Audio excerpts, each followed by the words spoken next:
Attention, please. Would members of the Government Management Committee please report to Committee Room 1 for quorum? Thank you.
Plugged in.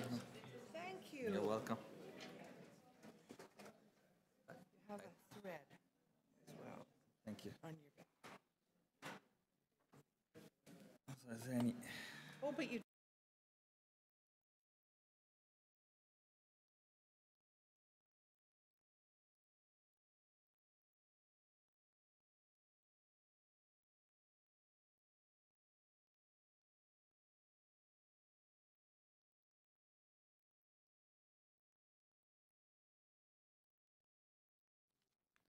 Attention, please. Would members of the Government Management Committee please report to Committee Room 1 for quorum? Thank you.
So good morning, everyone. I'll call the meeting to order.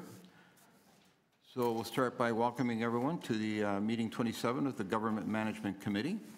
Welcome to all the members. And for those in the room with us today, the screen at the back of the room provides real-time updates concerning where we are in the agenda and what's coming up next. You can follow the agenda and debate on your computer, tablet, or smartphone at www.toronto.ca/council. And the Government Management Committee gratefully acknowledges it is a meeting on the traditional territory of the Mississauga of New Credit First Nation. How would you pronounce that? Haudenosaunee. Okay. The Huron, Wendat, and home to many diverse Indigenous peoples. So, okay. All right. So any declarations of interest under the municipal conflict of interest? Okay, there being none. We need confirmation of the minutes of April 3rd, 2018, moved by Councillor Troisi. All in favor? Opposed? Okay. And now we'll go through the speakers list. Or the, sorry. We'll go through the agenda now. Okay. All right, so the first item on the agenda, GM 27.1, apportionment of property taxes, April 30th, 2018. Anybody wish to hold or anybody wish to move?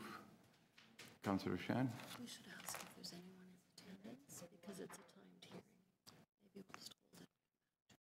Oh, actually, yeah, I'm being told this is a timed hearing, so I think we better, 9:45. So anyone in attendance for this? Just want to check? Okay.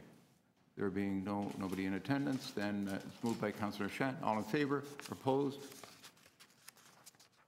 Okay.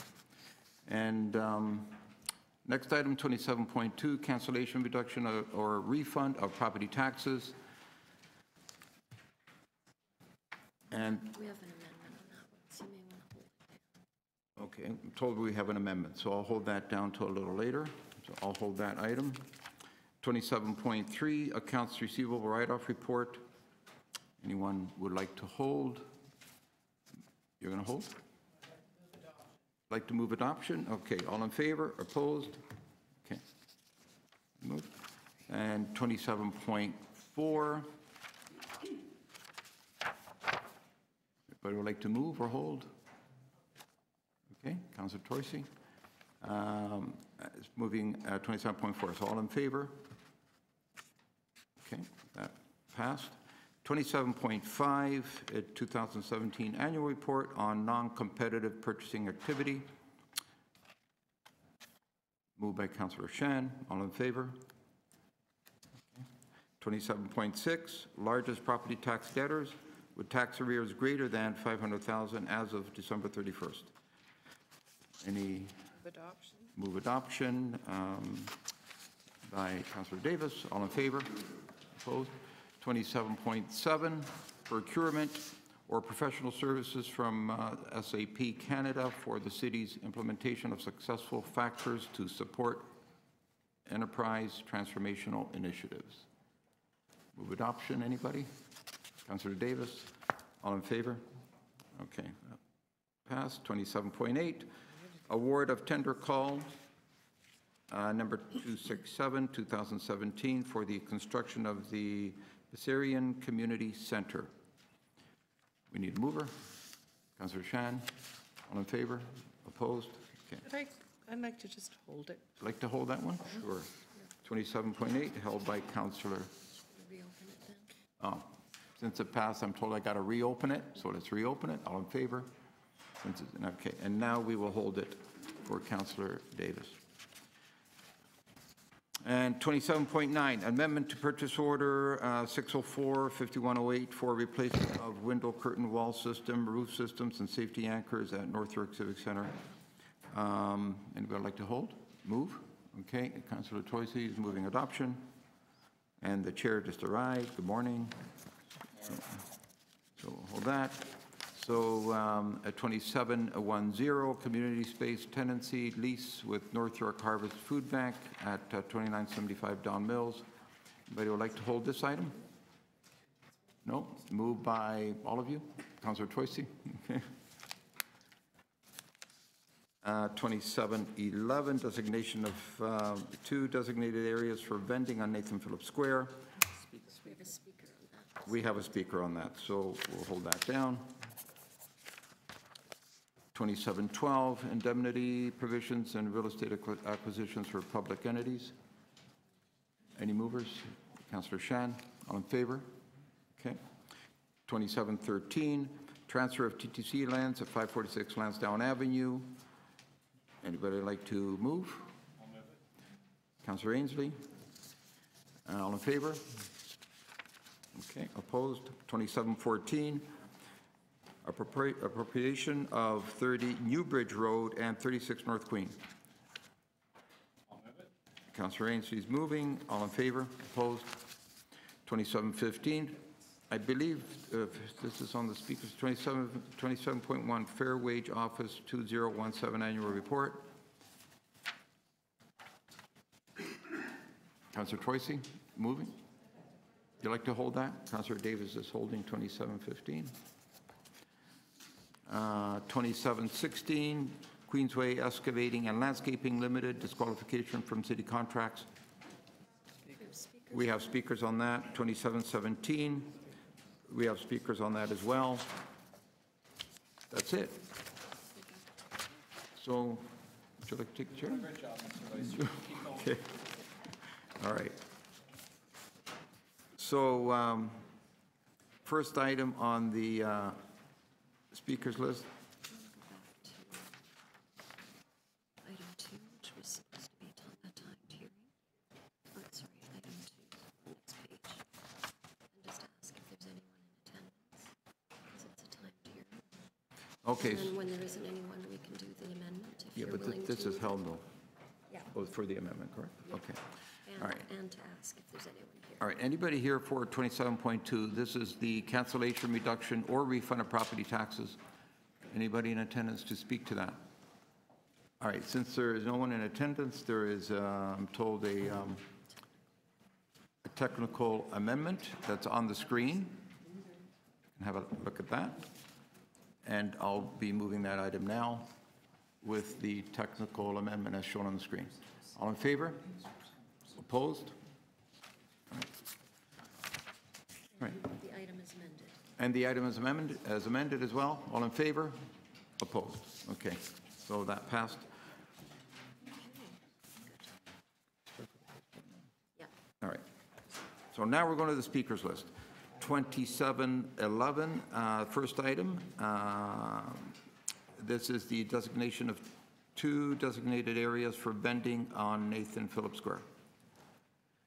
And the first speaker is Miroslav. Oh, Miroslav, welcome. Good morning. You have 5 minutes. You know the routine, so.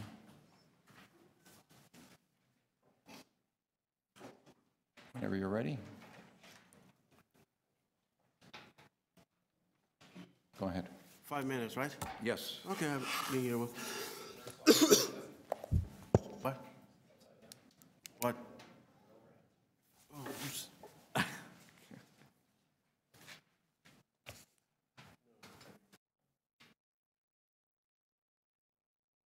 you go. Wasn't it the right one? Or am I seeing the wrong thing? Oh, screw it. You all know what Nathan Phillips Square looks like anyways. My one issue that I have when okay. Okay, thank you. I think.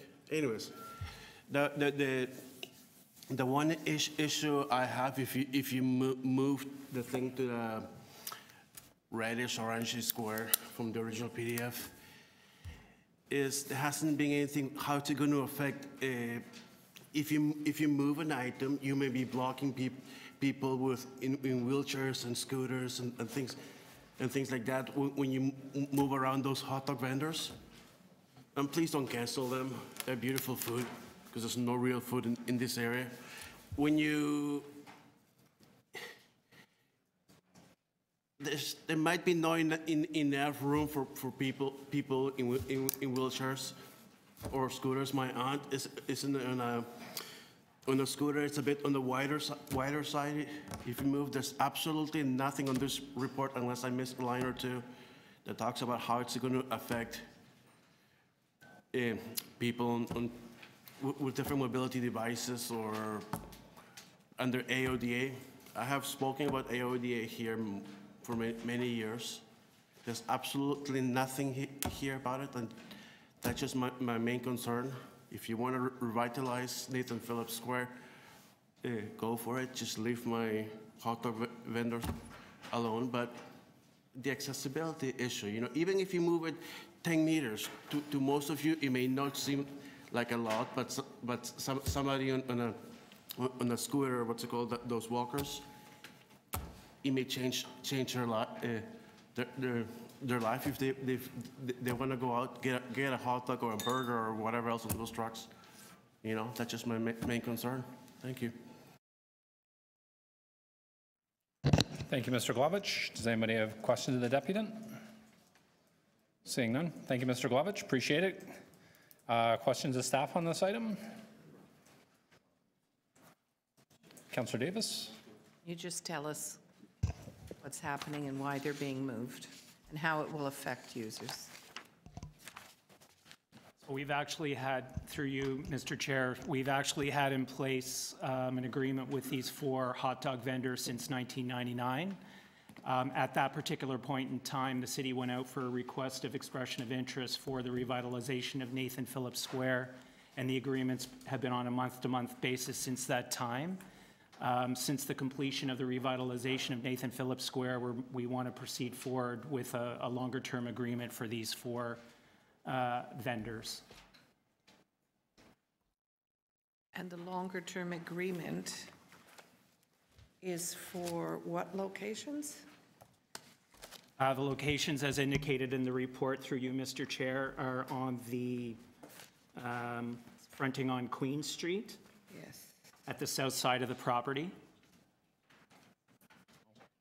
As indicated in the report, there's 2 areas, one on the east side, which is larger, and one on the west side. Okay, and the vendors are not here, so I presume they're satisfied with this alternative. Correct. We've been working with the vendors ongoing to ensure that they're complying with the terms of the arrangement in terms of containing themselves to the allocated space. Okay, great, thank you. Okay, thank you, Councillor Davis. Other questions of staff? Anybody like to speak to this? Move the recommendations. I'll just move the Councillor Davis moving the recommendations. All in favor? Carried. And our next item is GM 27.16, Queensway Excavating and Landscaping Limited, disqualification from city contracts, fair wage policy non-compliance. We have 2 speakers listed.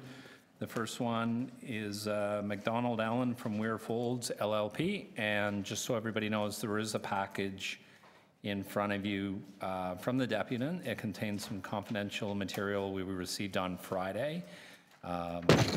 If you have questions on the confidential material, we would have to go in camera at some point. Sir, you have 5 minutes to address the committee whenever you're ready. Mr. Chair? Yes.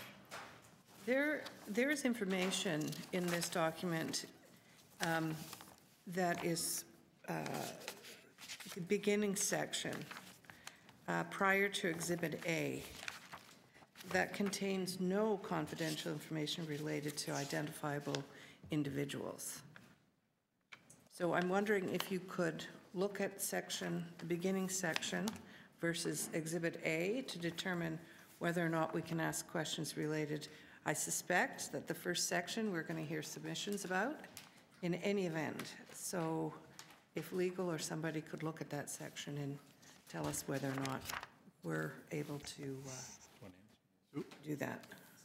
My understanding is that the material that you have before you came to clerks on Friday, and that their intention is to review the document following the meeting and determine what information in the document can be made public.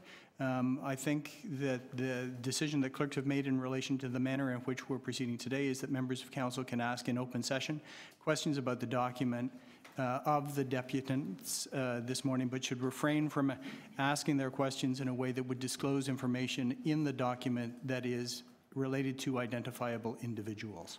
So you're confirming what I said, which is the first section does not identify any individuals and is a statement of their case and their facts, and presumably we can both question and speak to this. Largely, yes. I think that there are a couple of references in that document to individuals, and clerks has a concern with respect to those references. I believe they're at page 3 of the document, Okay. in the second paragraph. Great. Thank you.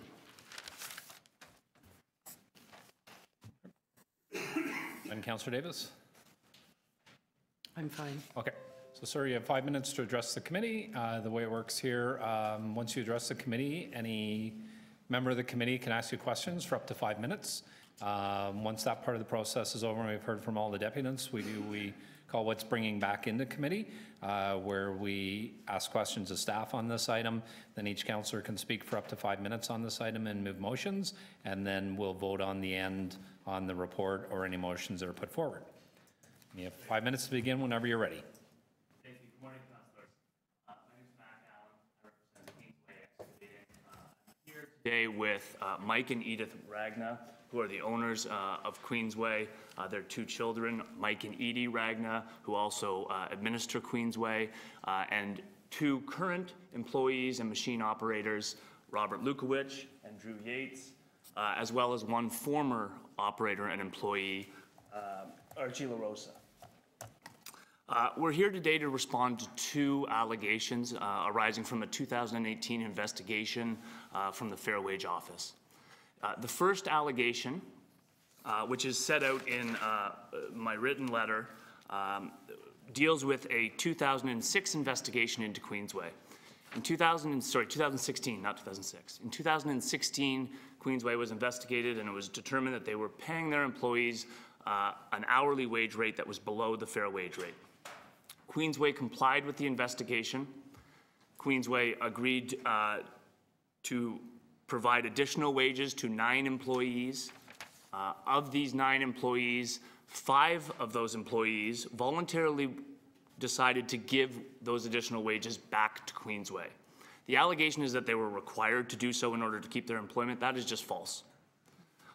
The 2 operators that are here today, Mr. Lukowicz and Mr. Yates, they were part of that 2016 meeting. They were 2 of the 5 that voluntarily agreed to give the money back to Queensway, and they did so.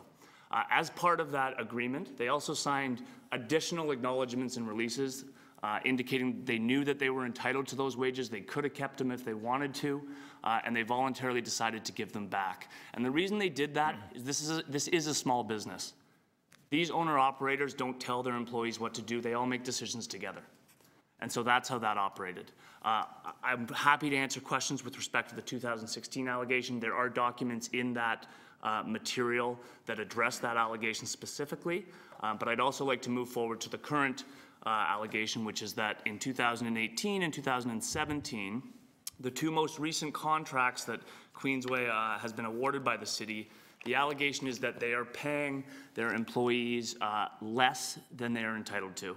Not on an hourly wage rate basis, but on an hourly basis. When a Queensway operator goes to a city job site,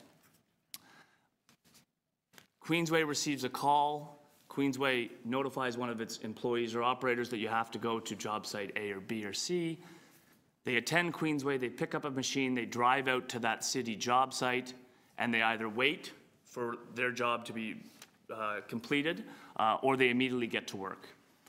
In either circumstance, the city staff and the project manager of that job site sends them home at a certain time. Generally, there are 2 shift periods. The first is a morning or day shift at 7 a.m. to 3 p.m. And the second one is 3 p.m. till, I believe, 10 p.m. Sometimes it can start at 2 p.m. and go till 9 p.m. I believe those are the shift periods. However, what happens is that when their work is finished on the city job site, they get sent home. They get sent back to Queensway.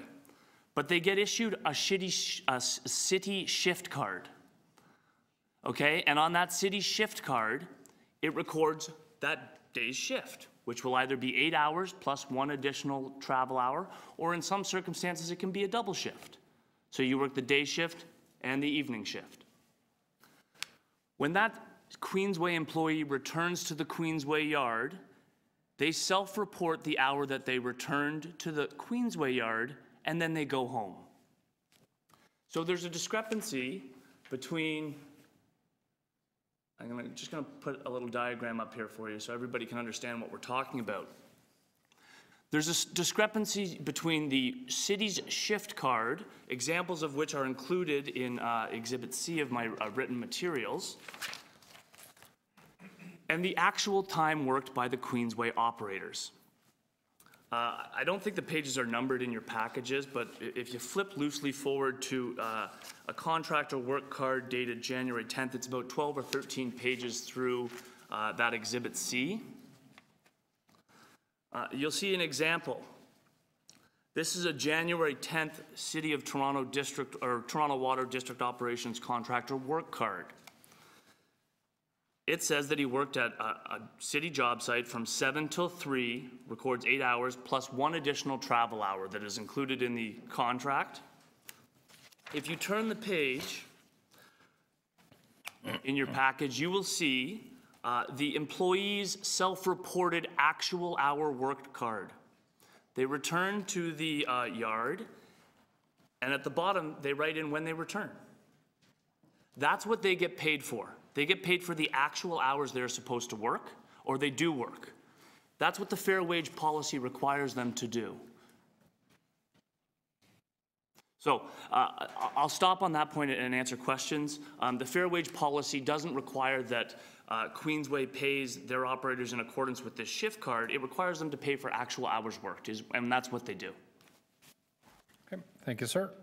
Questions of the deputant? Councillor Davis? I understand the 2 points you're making here, but what I'd like to know about is the contract you have with Toronto Water, which requires 8-hour shifts. Is the company being paid as though those workers are working those hours on behalf of the company to meet the city of Toronto's obligations, your obligations to the City of Toronto contract? So I can explain that for you. So the operator, the company, is required to invoice pursuant to those city shift cards. Okay? That's the 8-hour mandatory requirement. And presumably the city's paying for that? Correct. Correct. But those individual operators and employees don't work those full hours. They bring the machine back to the Queensway yard. They hand off the keys to Queensway. Queensway then does the maintenance, the cleaning. They're required to get the insurance for the vehicle. So they are the ones who are available. The 4 administrators are the ones who are available 24/7. I think you're missing my point. Is the city assuming they're getting 8-hour shifts out of your employees under their Toronto Water contract? I don't know what the city's understanding is of how the water department operates. I do know that the water department issues 8-hour time cards. Okay. Okay, they don't issue actual time cards. The actual time cards related to the shift that they hire. Sounds like me, you're shortchanging people on their 8-hour shifts, is what it sounds like to me, and that the City of Toronto is paying you for 8-hour shifts, and somebody's making up the difference, getting the difference in their pockets. So that's not what's happening. The employees have signed up to work certain hours for Queensway. I understand what you're saying. Yes, the city is being invoiced for 8-hour shift cards. Okay. Because that's been a practice since, and if I could just explain this one point, because it's important. This water department contract started with a pilot project in 2012. okay? And in 2012, the city issued shift cards for the actual hours worked. So it would be 3 hours, 4 hours, or 5 hours. They didn't issue these standard 8-hour shift cards. And everybody determined that they couldn't operate like that. That wasn't a viable model that allowed the city to get the required service they wanted and have operators bidding on those services. Okay, I mean, I know we're talking about the fair wage policy and whether those hours are paid, and I don't know if anyone's here from Toronto Water, but at some point, I wouldn't mind asking Toronto Water questions. Thank you. Thank you. You have questions of the deputy and Councillor Santi? 5 minutes. Yes. Just a couple of questions came up as Councillor Davis was questioning as well. Now, I don't know if I can make reference to the shift card in the confidential report or not. I'll let you know if you... Sorry. Okay. No, I'm just looking at I'm looking at a shift card, yes. and so I think this is already public information, where it seems clear that this card is shows an individual who signed from a start date to a start time to a finish time from 7 a.m. to 3 p.m., 8 hours. So they're obligated to sign these cards, employees of Queensway, correct? Correct. Right. So that would mean that then the employee will get paid what's on that card. That's not correct. So they sign a card saying they worked 8 hours, but they don't get paid 8 hours? So what happens is that the water department issues this card when they say, operator, we don't need your services, we don't need the machine at this site anymore today. Thank you for coming out for the day shift. Here's your shift card that reflects that you attended our city site for the day shift. He could receive this card at 11 a.m. and it would say the same thing. The city keeps a copy of this card. We required an operator for this day shift. We didn't need him for the entire time. They don't record the actual hours that he was on site. They hand him a contractor work card that reflects the shift that he was required to show up for, but he doesn't stay for the entire shift. Now, the difference between what happens with this small business and with other operators is that my understanding is that other companies require their employees, and even the city requires their employees, to stay on site for that entire shift. That's not what happens here. They return to the yard, the Queensway yard. They return Queensway's machine to Queensway, and the individual operator goes home. They can go home and pick up their kids from school. They can do a whole bunch of other things in the afternoon. Queensway's required to stay. They get this sheet from their operator saying there's all these problems with the machine.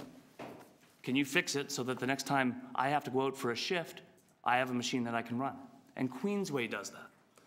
And that's the justification we say for being permitted to invoice the city based on those shift cards. So the 8 hours then are not necessarily worked by this one individual. If this individual gets sent home at noon, the remaining 3 hours will be picked up by Queensway. Correct. Is that what you just indicated?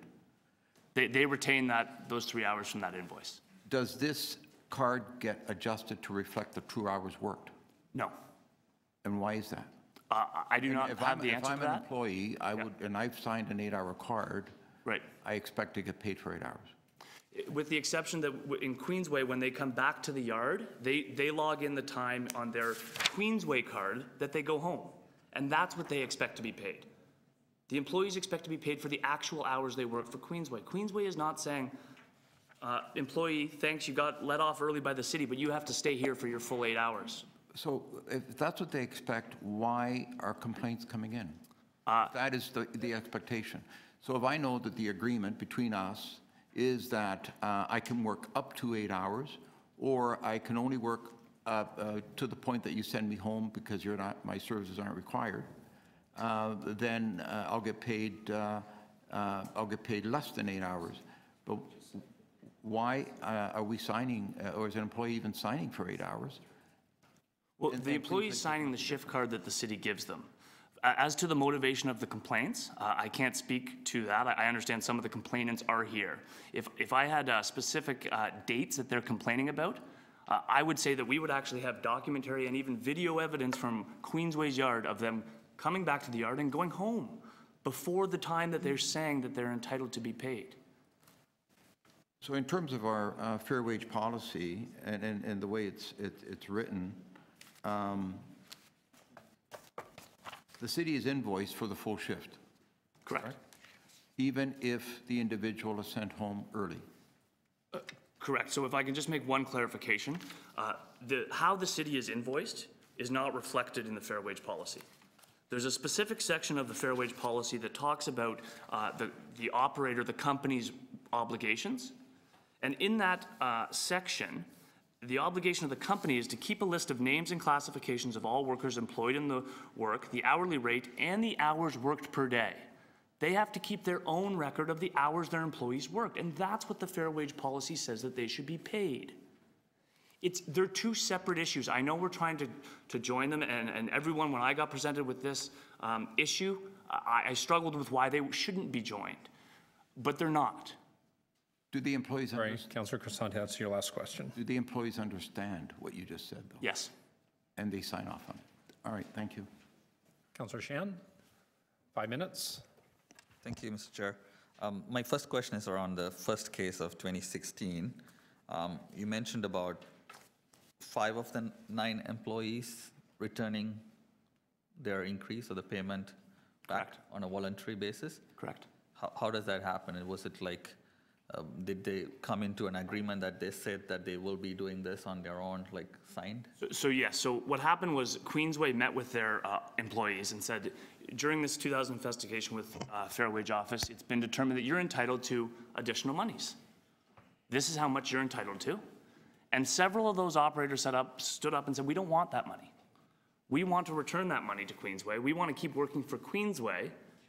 And yes, we'll agree to be paid the higher fair wage rate going forward, which they have been, but we're not worried about this last year.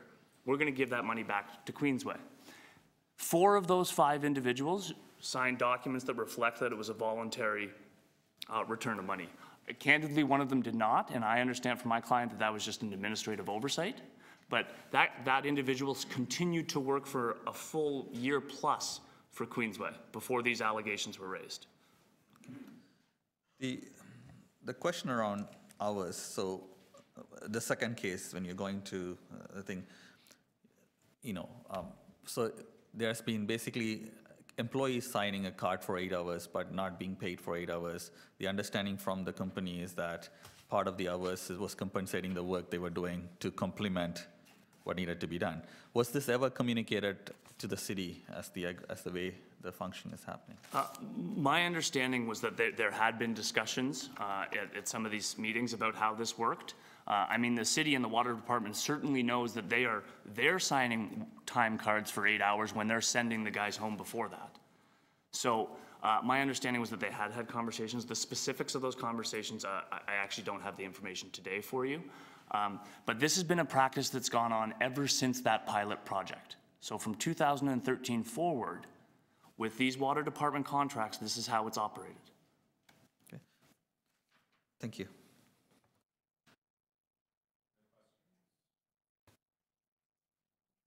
No other questions? Okay. So, sorry, can you explain to me, so you're saying this has gone on since the pilot project? Correct. So my understanding was the pilot project was set up where the city department, water department time cards were issued for actual hours worked. So if you show up at 7 a.m. and you leave at 11 a.m., you get a city water card that says you're done at 11 a.m. The issue became they couldn't service the demand that the city wanted with that structure. So what they implemented was, okay, if we call you out for a shift, if you have to fire up the machine, get in it, drive, in some cases, 2 hours to our site and drive back, work that machine for, sometimes you only have to dig a hole for an hour. We're going to give you a minimum payment for that shift that we called you out for. And that minimum payment is this shift card that you get. And that's the justification for the water department signing it at 8 hours, even if they leave at 1 a.m. or 1 p.m. And it's the same justification for the employee signing it. Right. So your client, this is his second, so he's been found in violation of the fair wage policy once. Correct. This is another accusation that they've been found in violation, and you're saying this has been going on for a while. but nobody on your client side contacted the Fair Wage Office and said, this is the issue that we're seeing is taking place. Well, they didn't see it as an issue, to be honest. That's how they thought it operated. So they didn't come to their attention to say, well, we better go get this rubber stamped by Fair Wage Office. What actually happened was there was an audit in June 2017. In September, my client followed up with the city and said, are we okay? You've had our stuff for the whole summer. We're about to bid on a couple other contracts. There was a response from the Fair Wage Office that said your numbers, your figures are correct, but no mention of this discrepancy between the shift card issued from the city and the actual self-reported card from Queensway. There's one caveat to that I learned recently. The actual time reported, these self-reported time cards that Queensway's employees kept, I understand that those weren't given to the city in its request for material. So sorry, your client didn't have, there's no concerns that the employees were working from 7 a.m. to 1 p.m. and that there was paperwork being submitted that they were being paid from 7 to 3. Your client didn't have a concern with that? Well, their understanding with the water department was that they had to invoice based on the shift cards because they mobilized their fleet to service the city for those shifts, that's what they were to bill the city for. So that's how it worked. All right, and the comment in the report that says the Fair Wage Office went out and talked with the backhoe operators that said that they were working from 7 to 3 and were only being paid from 7 to 1. So your employees were lying to your client's employees were lying to the Fair Wage Office inspectors? I don't actually believe that allegation came from my client's current employees. I think that was from some former employees, but Fair Wage can justify that. This is the current complaint. It's before us. From past employees. From employees who left my client in December 2017. So the current complaint we're investigating says the Fair Wage Office interviewed numerous workers employed by Queensway engaged on the work site. The backhoe operators indicated they typically worked from 7 a.m. to 3 p.m. However, they only get paid for the hours worked from 7 a.m. to 1 p.m. at the prescribed fair wage rate. So you're saying that those workers that were interviewed saying this are no longer with the firm? I don't know who said those comments, so I can't answer that question directly. Here's how it worked for Queensway and the people that I do know about, okay? No, sorry, I asked about that. I don't know who made that allegation, so I can't answer that question. Okay, all right, thank you very much. You have another question, Councillor Davis? So in the first instance of your fair wage policy violation in 2016, the company claimed that the employees were not employees and that they were subcontractors or independent contractors. And yet the city found them to be, in the city's opinion, employees. Are you considering them employees now? Or are you arguing still that they're independent contractors? No, so I think that's a bit of a different issue. In 2016, my understanding was that they were shareholders, and as a shareholder, they were owner-operators of the company, and that position was not agreed to by Fair Wage Office. Currently, with respect to Queensway's clients, they are employees. Okay, they are employees. They're not saying that doesn't apply. However, it's still a small business. The Fair Wage Office has taken the position that under the fair wage policy. Sorry, go ahead. That's fine. I just wanted to clarify the employer-employer question. Yes. So they are employees. And do they have terms and conditions of work that are set out anywhere? They do not have written employment agreements, no. So there are no terms and conditions of work that you're aware of that are formally understood by the employees? Not that I'm aware of. Not that I'm aware of.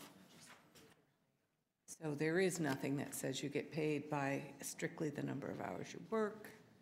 No, so there was a meeting amongst employees before bidding on this current contract, okay? And this is how that meeting went.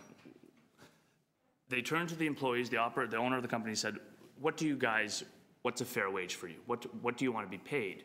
Because what the employees did not want, they did not want to only be paid for the day that they worked, okay? Because then they had no guarantee of income over a course of time. They could not rely on a constant income. So what they asked for was an average was that they would receive 6 hours average over a period of time, minimum. If they went over the 8 hours, they would be paid for over 8 hours. It's a bit of a complicated structure, but the intention was driven by the employees to ensure that they could rely on amount of income over time. But there is a fair wage. Correct. The city has a fair wage policy. Right. And they're paid the hourly They were rate. going to be paid somewhere, some amount of hours that would have somehow in the end a fixed amount of income. No, so in the circumstances when they came back to the yard at 1 o'clock or before 1 o'clock, 1 p.m., so they worked less than 6 hours, they would be paid a minimum of 6 hours for that day from Queensway, okay? In the circumstances when they worked over 8 hours, they would be paid for the actual hours worked over 8 hours. But the difference was if they, for example, worked a double shift. No, but, so you were kind of making up the hours? No, they record the actual hours. For the city, they thought the staff were being paid 8 hours. I don't know the understanding of the city's understanding of what happened. I do know that the city wanted Queensway to invoice pursuant to the city shift card, which When had you 8 bid hours. on this Correct. job, you knew the fair wage policy was in place, you knew what the fair wage was, and you signed on that you agree to the fair wage policy and the rates contained in the fair wage policy. Correct. Okay. And they are paying the fair wage rates. For some questionable number of hours. Well, the position is that they actually pay for the actual hours worked, and then it's averaged over a week so that they get 6 hours every day. Okay. With deductions and all of that. Correct.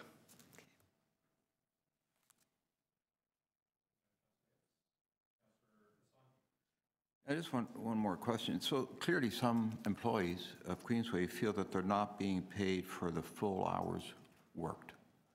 Why is that? The employees that I've spoken to feel like they're being overpaid because they're being paid this minimum. So when they come back early, they're guaranteed a minimum number of hours that they chose because they wanted to be able to spread it out over the week. Okay, so the allegation, my understanding is that the allegations related to being underpaid come from two of Queensway's former employees who have left to work for a competitor on the same contract. And if Queensway and my friends Ruffalo here are deemed non-compliant, there's only one contractor left.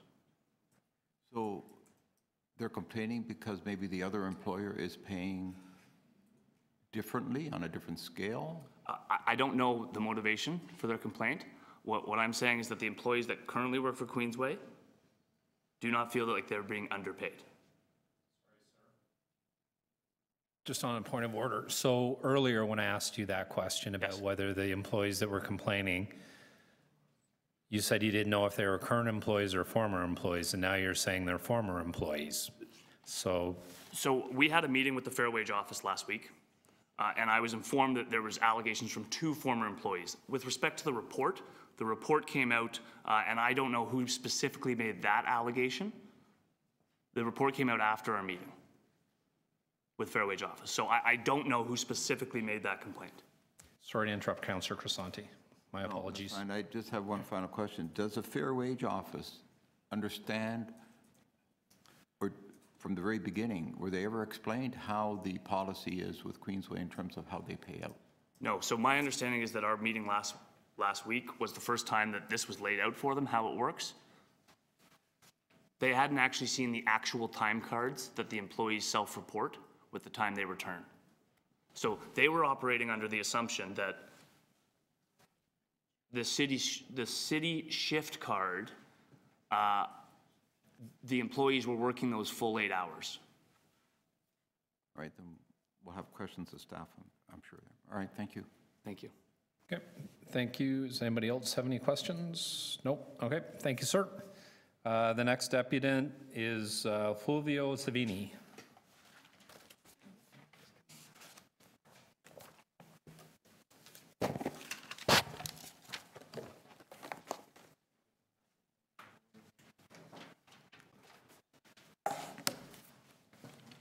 Good morning, Mr. Savini. I'm not sure if you heard the directions I gave to the previous deputy. You have 5 minutes to address the committee with your comments. Each member of the committee can ask you questions for up to 5 minutes.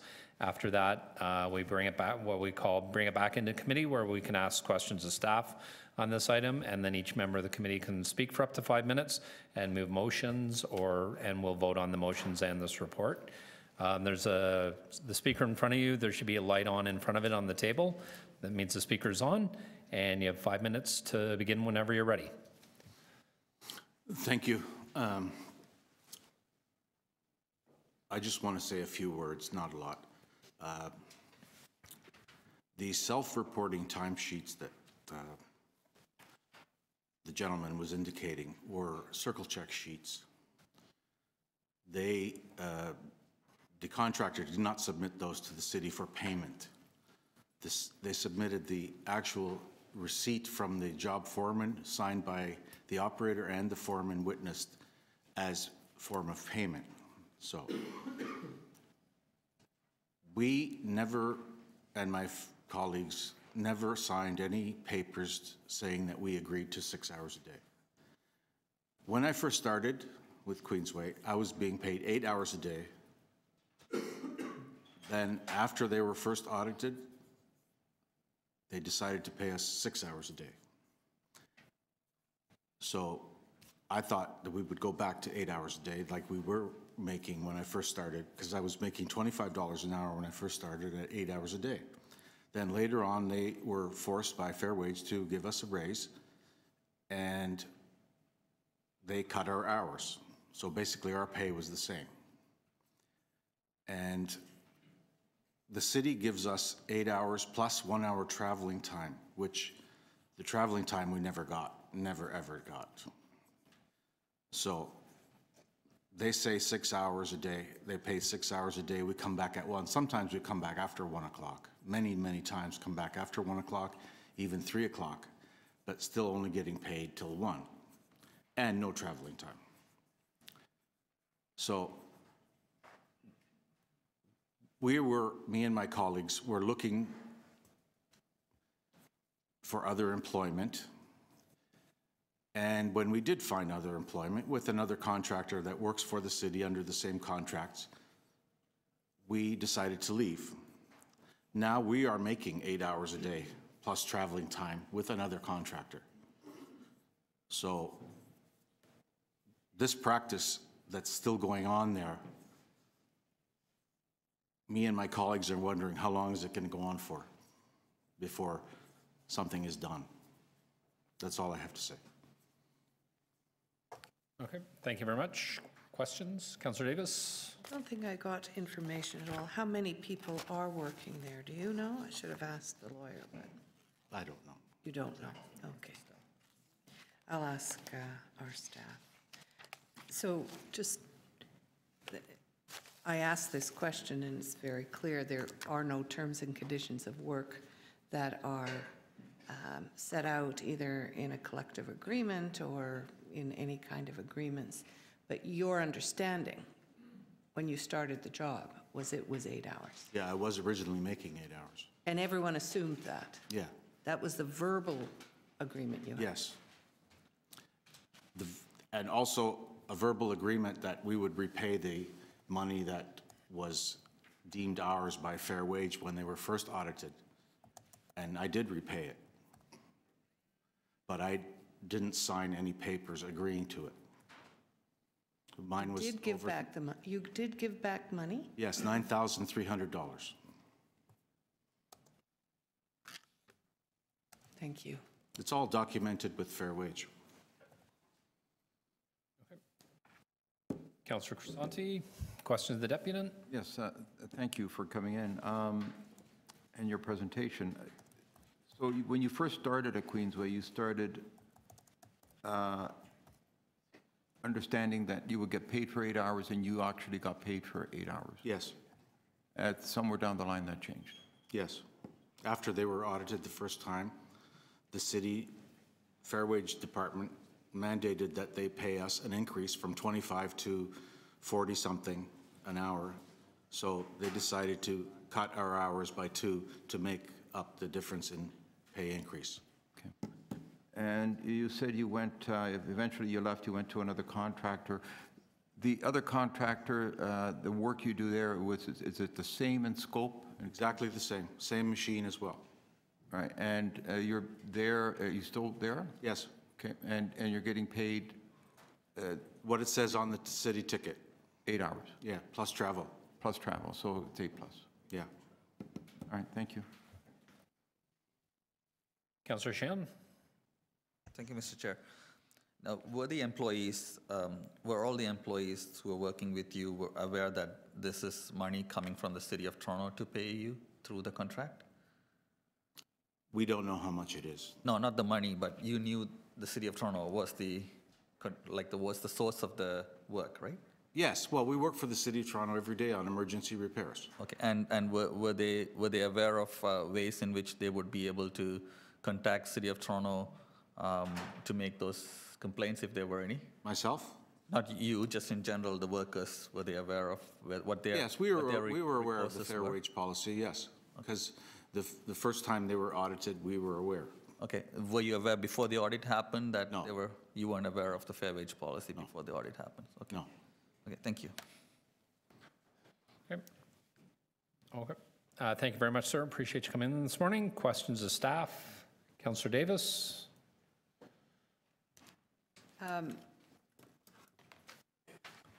So if I understand what's happened here, the first time they were in violation in 2016, it was identified they weren't paying the fair wage. And so the wage was adjusted up to the city's fair wage. Is that correct? That is correct. And then the second infraction with the policy, it appears that they have reduced the hours of work and then asked for employees to pay back because hours of work were cut to compensate for the fair wage. Is that your understanding of what's happened? The workers were paid for about 6 hours per day per worker. Although the hours that we were able to determine were worked were based on Toronto Water contractor work cards. So we really have no way of knowing what the hours were because it sounds like there was some kind of weird averaging going on. Or at least they claimed there was some averaging and some fixed amount that somehow was verbally agreed to somewhere at some time. According to the workers that made these allegations, they have indicated that they work up to 3 o'clock and perhaps more than that. So the city's expectation is that they were working 8 hours. That is correct. And Toronto Water's expectations, they were working 8 hours?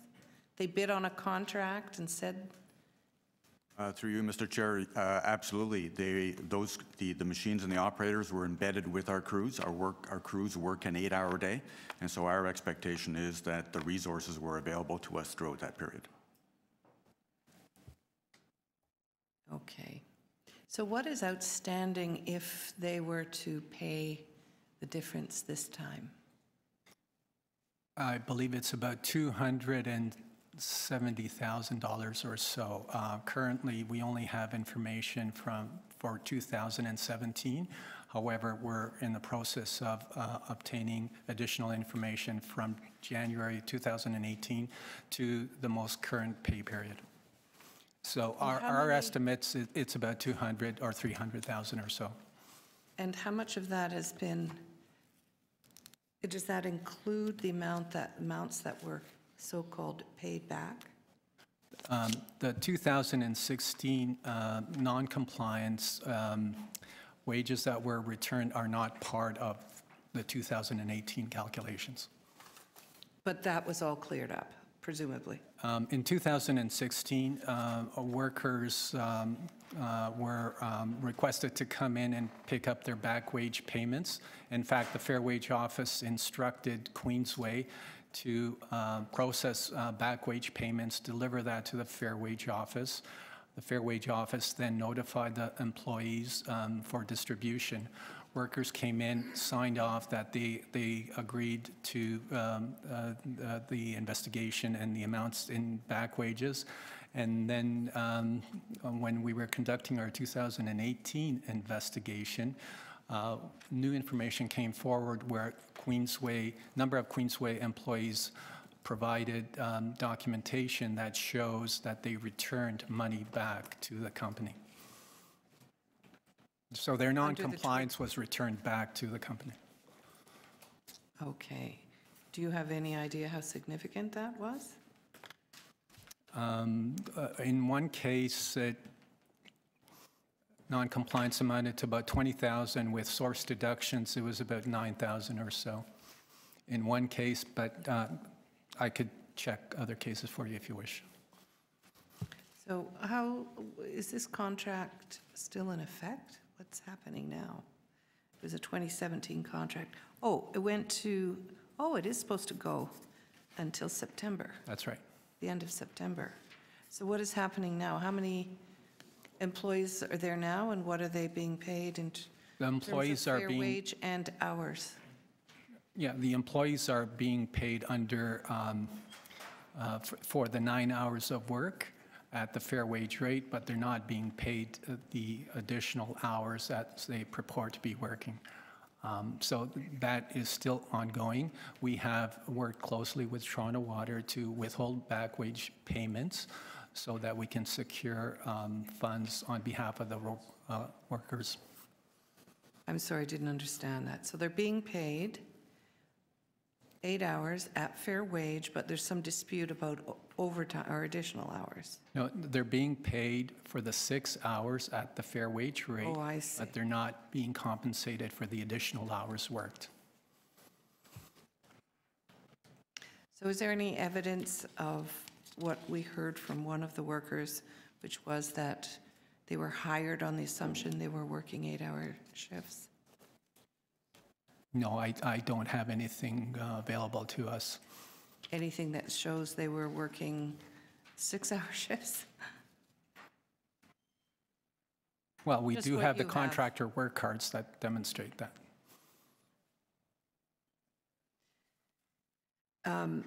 If we were to disqualify this company, I mean, the hard part is all of those workers will lose their jobs, and that's, or will go somewhere else, presumably, hopefully.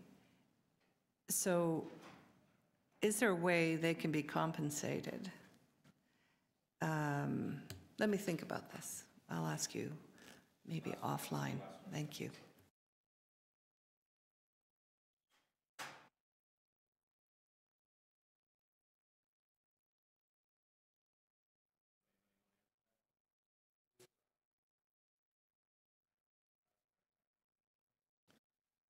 Thank you, Mr. Speaker.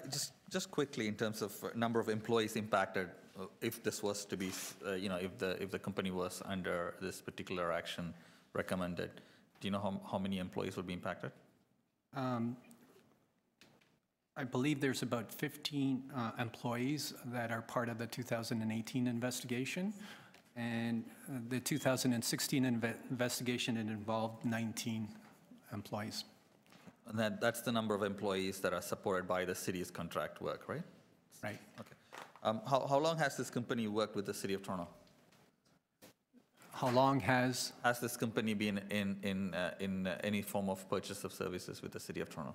Well, Queensway has been around for quite some time. In fact, I can remember we dealt with Queensway back in the 1990s or so. Okay. And in terms of voluntary repayment of fair wages, is that something you come across very often in our work, or is this the first case of voluntary repayment? And is that something that is formalized in any form of acceptance within our work? That's not common. And I've been with the Fair Wage Office 29 years, and I have not had that issue come up before. But we have received confirmation of the back wage payments that were directed back to Queensway. And you said the situation now in terms of when we purchase services and it includes fair wages for a certain number of hours, we expect those hours to be paid. There was some conversation about the other kind of work that needed to be done to do the work needed to be taken up by the company, and that's why those 3 hours were used, if it's 8 hours. Do we not compensate for those type of works when we purchase services? I can't speak to that. All I can basically say, if a company requires clarification prior to the award of the contract, that's always available to them, where they can provide that to the city's Purchasing and Management Material Division that will clarify a lot of those issues. Okay. Now, in terms of rectification that is done right now for the employees who are working now until September, if this was to continue, you said they're now being paid fair wages for the 6 hours per day rate. Am I right? That is correct, but not for the additional hours up until 3 o'clock that they purport to be. So when was that change brought in? Like, was that a formal change that was brought in when the investigation started taking place? I believe the change occurred after the 2016 investigation. Now, the other question I have is around employees where we have fair wages policies that are impacting them or supporting them.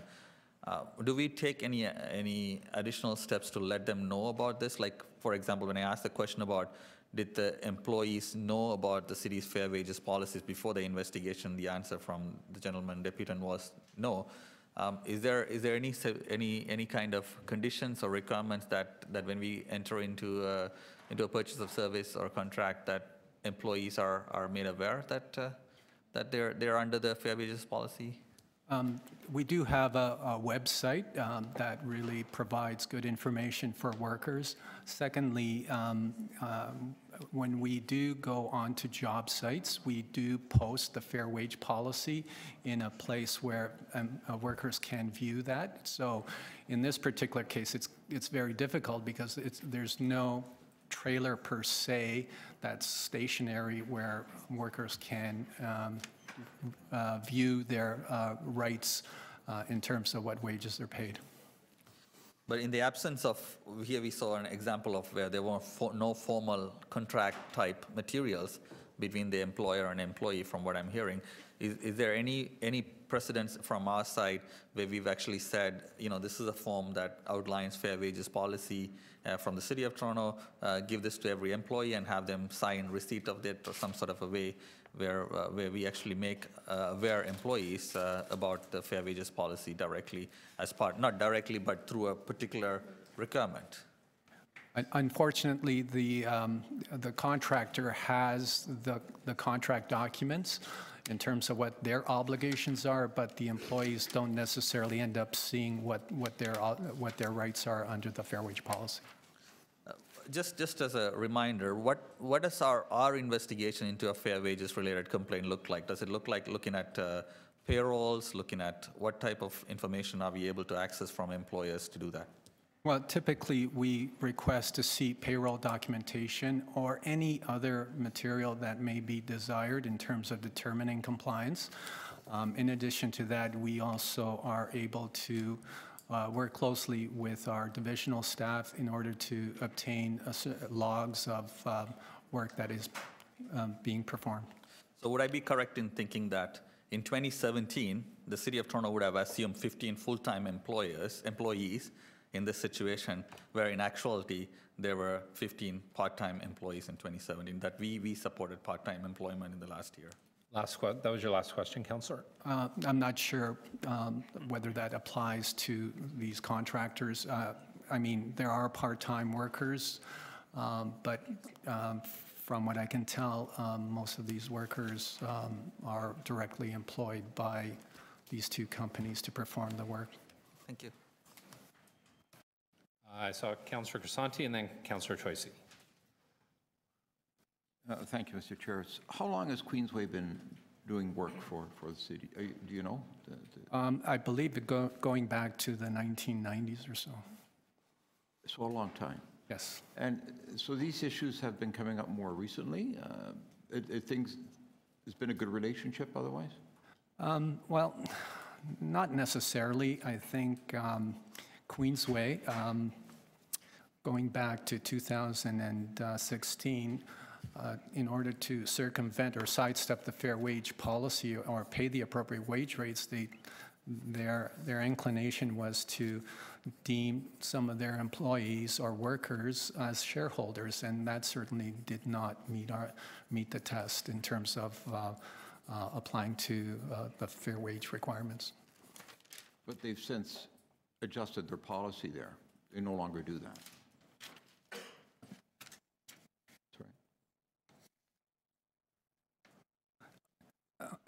Yes, I'm sorry. Yes, we did have an issue going back in the old city of Toronto in the 1990s with respect to Queensway.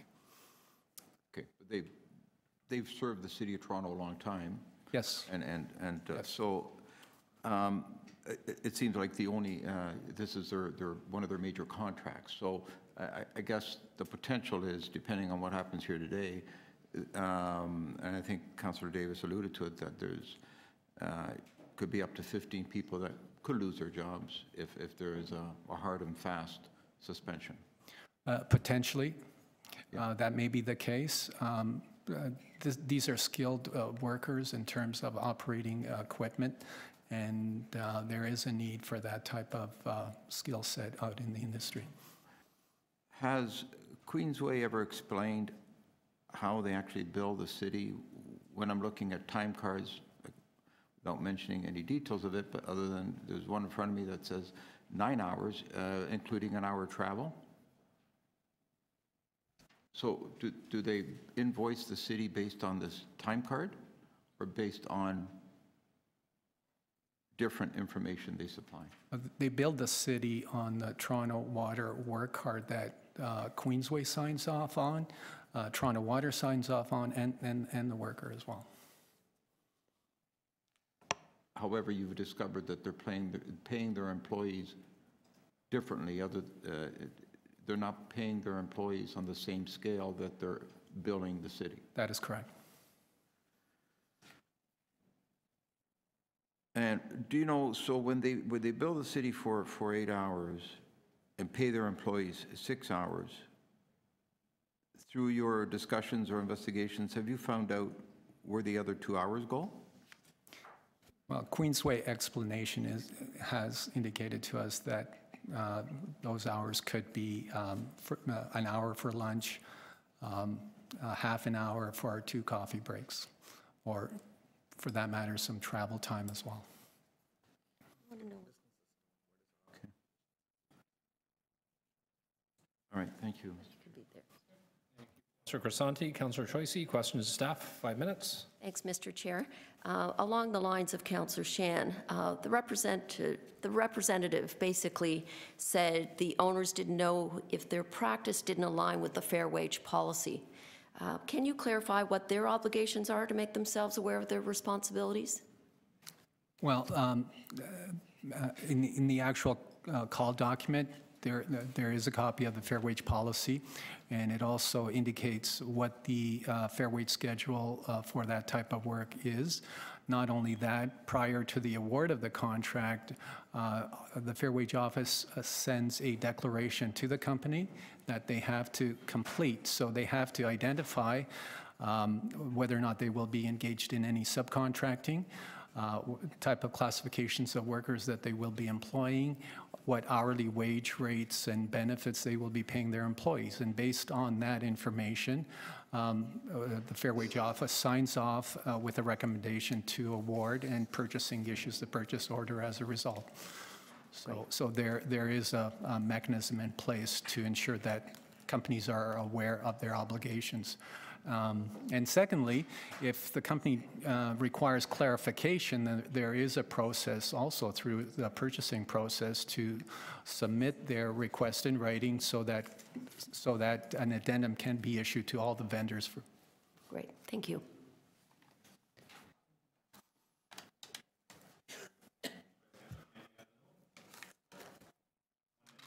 Question. So in a situation where the suspension or any kind of disciplinary action is taken, what are the rights of the workers to be paid for the 8 hours that they have claimed to have signed in going backward?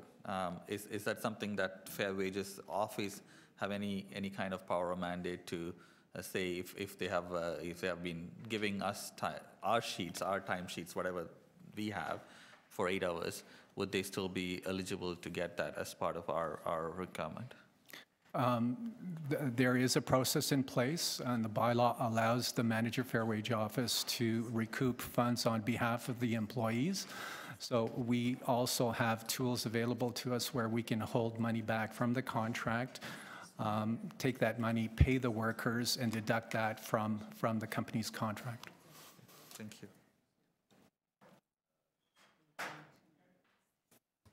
Speakers? Didn't I already give you 2 rounds? All right, you can have 1 minute for 1 question. Just your opinion since you've been really close to this file, we're here today just spending, half an hour absorbing a lot of information plus the document we just got given to us. So is there a way to fix this going forward other than what you recommended or recommendations you've made in front of us that will maybe satisfy the employers or the employees and setting the company straight on a new method of adjusting the way they're paying out? I believe the final decision is with council and committee in terms of ensuring that the bylaw is adhered to. However, if companies are willing to pay up all the workers' back wages, and quite frankly, I'm not quite sure if these workers will receive their back wages for that matter. So what happens next time if we are in a position similar to what happened in 2016, where the workers will just turn the money over back to the company? So I think there needs to be a clear message sent out to the construction industry that this type of practice really should cease. Councillor Davis, you have 1 last question. Well, and maybe we should go on camera because I'd like to get some legal advice, and we're not supposed to get that in public. So, but this, just so I understand, this contract ends at the end of 2018, which presumably is September 31st, the end of the season, but there are 2 option years. I presume that we wouldn't recommend any extension of the option years, but I want to understand how that is different than sanctioning and disqualifying going forward. I believe that through the purchasing process, the option years, when a company is non-compliant, we may, if we are asked to approve Queensway, we may not necessarily approve them because the fact that they have not made restitution and not complied with the fair wage policy. No, but so that is an option year. So those are 2 option years. So they're discretionary on our part anyway. Right. So presumably with 2 fair wage violations, we would not renew for those option years in any event.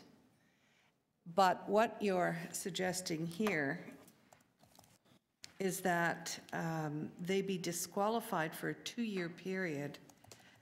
Does that include that would be from council decision date? That is correct. So in other words, you're only disqualifying them really from now until the end of September. Although, because those were not automatic renewals, those were option years. Beyond September 2018.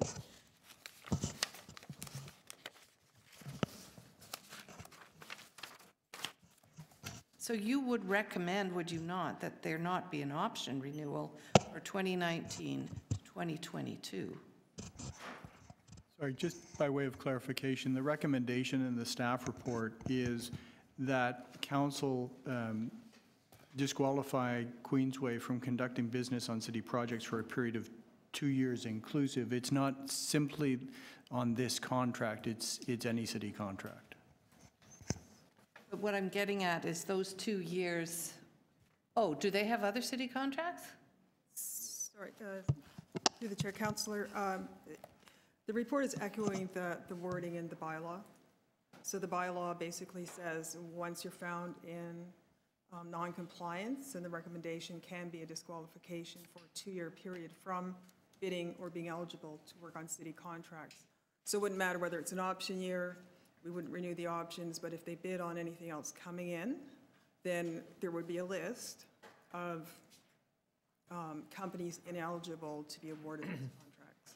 Okay, so they would be disqualified from the option years. The remainder of this year, to end of September 2018, they'd be disqualified for any extensions for the option years, and they would be disqualified from bidding on any other contracts. And I guess I want to know, do they currently have any other contracts? I presume not, we would have heard about it. Through the chair, I'm not positive, but my understanding is they don't have any other contracts except for this. Whether they're used as a subcontractor, I don't know, but they would also be prevented from being a subcontractor. Just finally, could we compel them to pay back the wages outstanding, pay the fair wage and an 8-hour day until the end of December, and then disqualify them from bidding for 2 more years?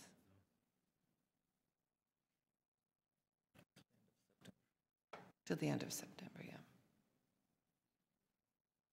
And that's why I'm asking whether we need to have this conversation in camera, because I think there's some legal implications there. Sorry, I would suggest that if we're going to engage in that kind of discussion, it should take place in an in-camera, in a closed meeting. Okay. Then I'd like to do that if I could. Sorry, Councillor Davis? Then I would like to do that if we could. Okay. So Maybe not right now, we could set this one down until the end, but. So the committee has 2 options to go on camera. We can do it at the end of the meeting. We have another fair wage item after this, or we can go on a camera now and come back out. I'd like to suggest we go at the end after we've had the second wage. Okay. Councillor Crisanti, Councillor, everybody fine with that? Yeah. Okay, so we'll go on camera at the end of this meeting and we'll deal with this item. Okay, so we're going to hold this item down. Our next item is GM 27.17, Ruffalo Contracting Limited, disqualification from city contracts, fair wage policy, non-compliance. We have 4 speakers listed. The first speaker is Mr. Alex Troiano. Is Mr. Alex Troiano here? Morning, sir. I'm not sure if you heard the directions I gave to the speakers on this item. You have 5 minutes to speak. Each member of this committee has up to 5 minutes to ask you questions on your presentation or remarks, and then after all of the deputies are heard, we bring it into committee and we ask questions of staff. And then we vote on any motions put forward or the report as it is. So you have a microphone in front of you. There's a light there on the table. When it's on, it means your microphone's on, and you have 5 minutes to start whenever you're ready. Okay.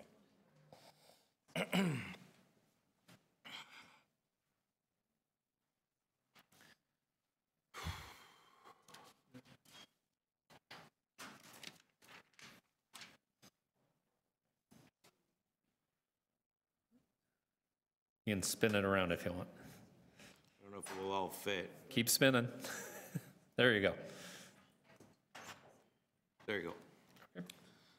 Hello, my name is Alex Troiano, and I'm here today to speak to you about my former employer, Ruffalo Contracting, who has been defrauding myself and my coworkers for the entire calendar year of 2017.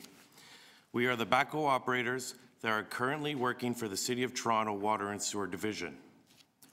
We believe Ruffalo Contracting is submitting the full hours worked for the services provided, but are not paying the employees the designated hours performed, according to the fair wage policy, resulting that the operators receive less than the hours they worked.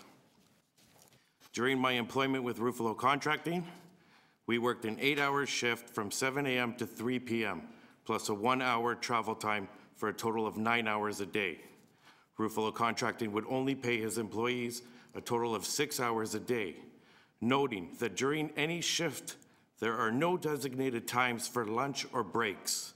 The City of Toronto employees have what is called a running lunch, which means you could take a few minutes to eat what you can during the job or wait until the job is repaired to eat your lunch. As most of our jobs are emergency related and homeowners or businesses are out of water until the repair is completed, the repair is always our first priority.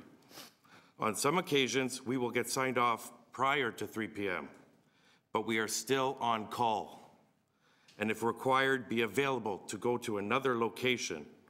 This is when we go back to our yard and fuel up the machines, grease our machines, and have something to eat if time allows.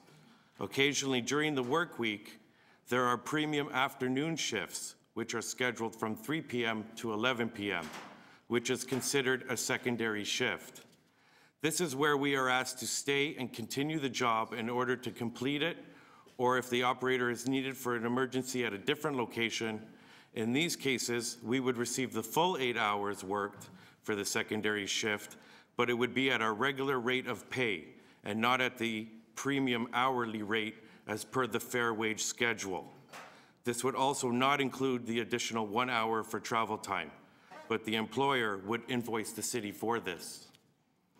Any weekend performed or Saturday or Sunday for a 7 a.m. to 3 p.m. shift, we would only receive 6 hours total at our standard rate of pay. Overtime was never payable to the employees at time and a half or double time for working statutory holidays, but once again was invoiced to the city at these rates by Ruffalo Contracting. Each morning, each operator is given an address to go to work with a team of City of Toronto employees to fix the problem involving the water and sewer division. At the end of each day, the on-site foreman issues a contract card, which I have on the display here. The operator's card specifies the hours performed, 7 to 3, the address of the location, and the work order number. Both the on-site foreman and the operator print and sign their names on the card, which is located on the bottom of the card. The white copy goes to the office of City of Toronto, and the yellow copy goes to the employer, Ruffalo Contracting, where he submits for payment for services provided. Mr. Tony Ruffalo has given his employees, myself included, instructions to just scribble our names or make up fake names on these timesheets so that they were unreadable. He asked us to do this as he didn't want the city to know which operator was working over our permitted 16-hour daily maximum. He would ask us to work over the daily max on a regular basis. I would work 24 hours straight, sleep in my car for 4 hours, and go back to work the next day. Unfortunately, I listened to my employer, Mr. Ruffalo, at the time, his instructions, and I scribbled on a large number of timesheets. Now that Fair Wage is doing an investigation on Ruffalo Contracting, they are unable to allocate a large number of my timesheets as my signature or scribble were unreadable. I am now losing out on thousands of dollars as they are unable to reimburse me for the hours I'm entitled to.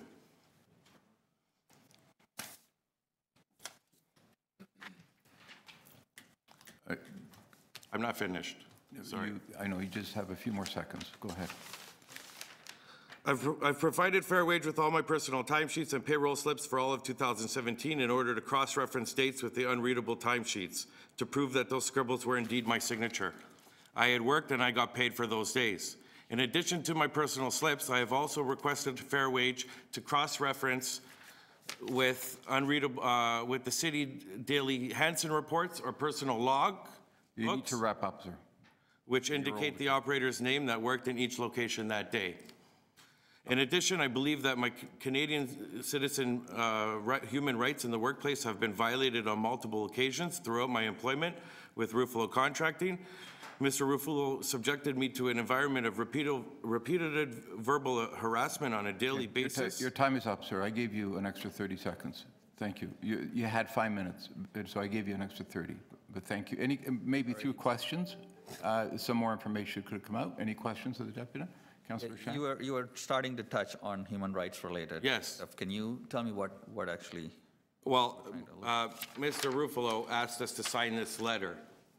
And in the letter, it asks if we were satisfied working with the company. When I asked him, what does this mean? He yelled at me, can't you read? What are you, an idiot? That in front of other operators, which made me feel embarrassed. I feel that also I was wrongfully dismissed for not signing this letter. When I asked for an explanation, he told me it was just because, are you satisfied working here? But now we know that the truth of this letter was for the 6 hours being paid, but it doesn't display that in the letter. I also have an audio recording that I've supplied to Fair Wage that is available to the committee upon request of a conversation of myself and Mr. Ruffalo the day I was fired. The audio proof that we have, he clearly states that we got paid 6 hours a day, and he also said unnecessary and discriminatory comments made towards employees and City of Toronto Fair Wage representatives. How long have you worked for this company before you left? I worked in 2016. I worked for several months. I left because I was only getting paid $23 an hour at the 8 hours a day. I received a phone call from Fair Wage that I was going to get a reimbursement check for the missing hours. I went to Fair Wage. I got the check for $12,000. Mr. Ruffalo asked me to come back.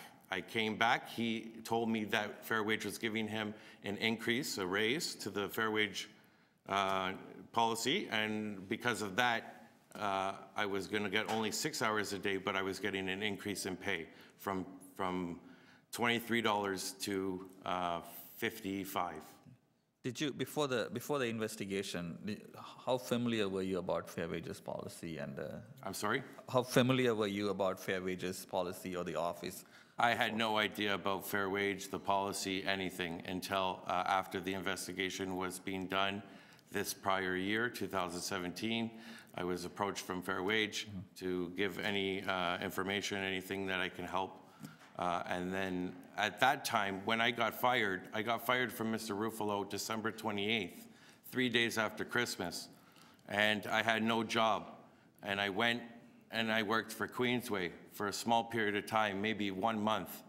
And after I realized what was going on, I approached Queensway and I told them that I cannot continue working for you, getting paid 6 hours a day, because I had no idea that I was entitled to more. Just going back to the question about how familiar were you about Fair Wages, was it the same thing among your co-workers who were doing similar job, that they weren't as familiar, or you were working in?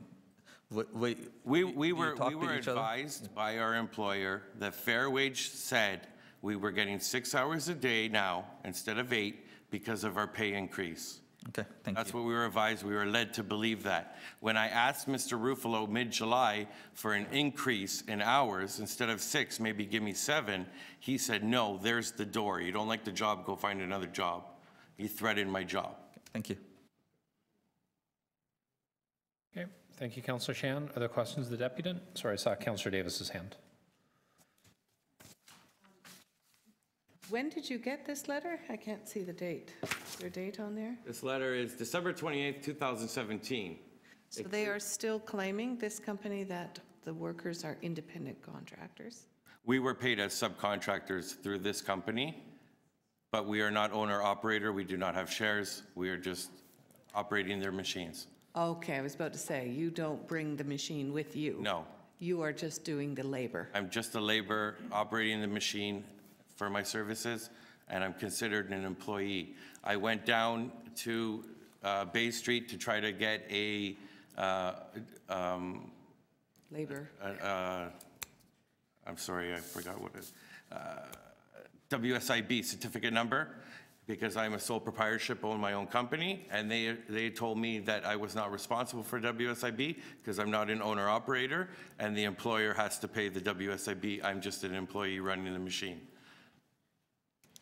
So has that happened since then, or has this continued on where people are just paid like they're owner-operators even though they are employees?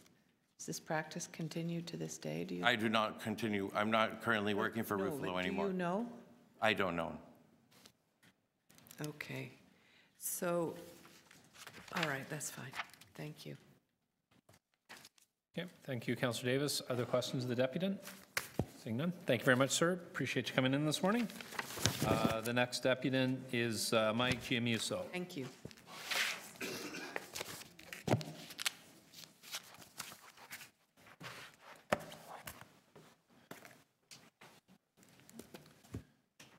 Morning, Mr. Giamuso. You have 5 minutes to address the committee. You can start whenever you're ready. So I just wanted to say that whatever Alex stated is true. And I never heard of anything about this 1 hour lunch. And pretty much, that's about it, you know. Okay. Any questions of the deputant? Councillor Davis? So you were asked to fill in forms that didn't accurately reflect what you were actually working? That's right. Thank you. Okay. Thank you, sir. Appreciate you coming in this morning.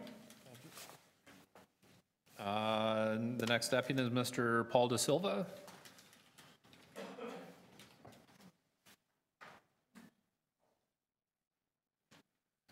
Morning, Mr. Da Silva. You have 5 minutes to address the committee. You can start whenever you're ready. Yep. Hi, I'm Paul Da Silva. I worked for Ruffalo Contracting. Like my colleague there, we were told that's what the hours he was paying, which we agreed. I get laid off in the winter time. So I do find other employment throughout the winter because my regular company doesn't have work for me. And Mr. Ruffalo offered me a job, I appreciate it. But those were the standards of his hours of working. And kind of did what I had to do just to provide for my family. And there are also some scribble sheets. Maybe I scribbled a few myself, but because of the hours, but. Okay. Sorry, Councillor Shan, I saw your hand. Did you have questions? Just to be clear, you're a former employee of the company or you're currently employed at the company? I went back to my original company that we just started back last week. So you're not working? Right now, no. Okay, thanks. Other questions of the deputant? Is it? I just want to, so is it similar to what we heard earlier? You were working, you assumed you were working 8 hours, and then you ended up working 6 hours, and? Yeah, I was invoicing, basically we would work our 8 hours plus 1 hour travel. We would take the equipment from the yard to the location and back at the end of the job. And we would invoice him for, if we were there for 9 hours, we would minus 3 hours and we could get paid 6. Right. And you were asked to fill in a form that declared you were an independent contractor. Do you own your own equipment? No, I wasn't asked that. Yeah, I am subcontractor. You're an owner-operator? Yeah, but don't have my own equipment. Well, that's what I meant. You don't have your own equipment? No. So you didn't get EI when you were laid off? No, I didn't collect. No deductions, that kind of thing? No. No. Okay, thank you. Councillor Crisanti, you have questions of the deputant? So so you're an owner-operator? Yeah. Is that what you just said? So as an owner-operator, then you were hired as a subcontractor by Ruffalo? Yes. Okay, and But I don't have my own equipment. no, so they provide the equipment? Yes. So did you consider yourself an employee or a subcontractor? Pretty much, yeah. Just submitting an invoice to him every weekly. Okay, so by submitting an invoice, then you were acting as a subcontractor, correct? Correct. Yeah. But they supplied the equipment? Yes. Okay. All right, thank you. Other questions of the deputant? Seeing none. Thank you very much, Mr. De Silva. And our last deputant listed is Mr. Ryan Freeman, Norton Rolls Fulbright Canada LLP. Morning, Mr. Freeman. I think you heard everything I was saying earlier. You have 5 minutes to address the committee whenever you're ready. Thank you, and I apologize, it's a bit unorthodox because we were a late edition, but I do have written submissions to hand to help the committee members follow through with my arguments today. All right. I may pass them up. One of the clerks will pick it up from you.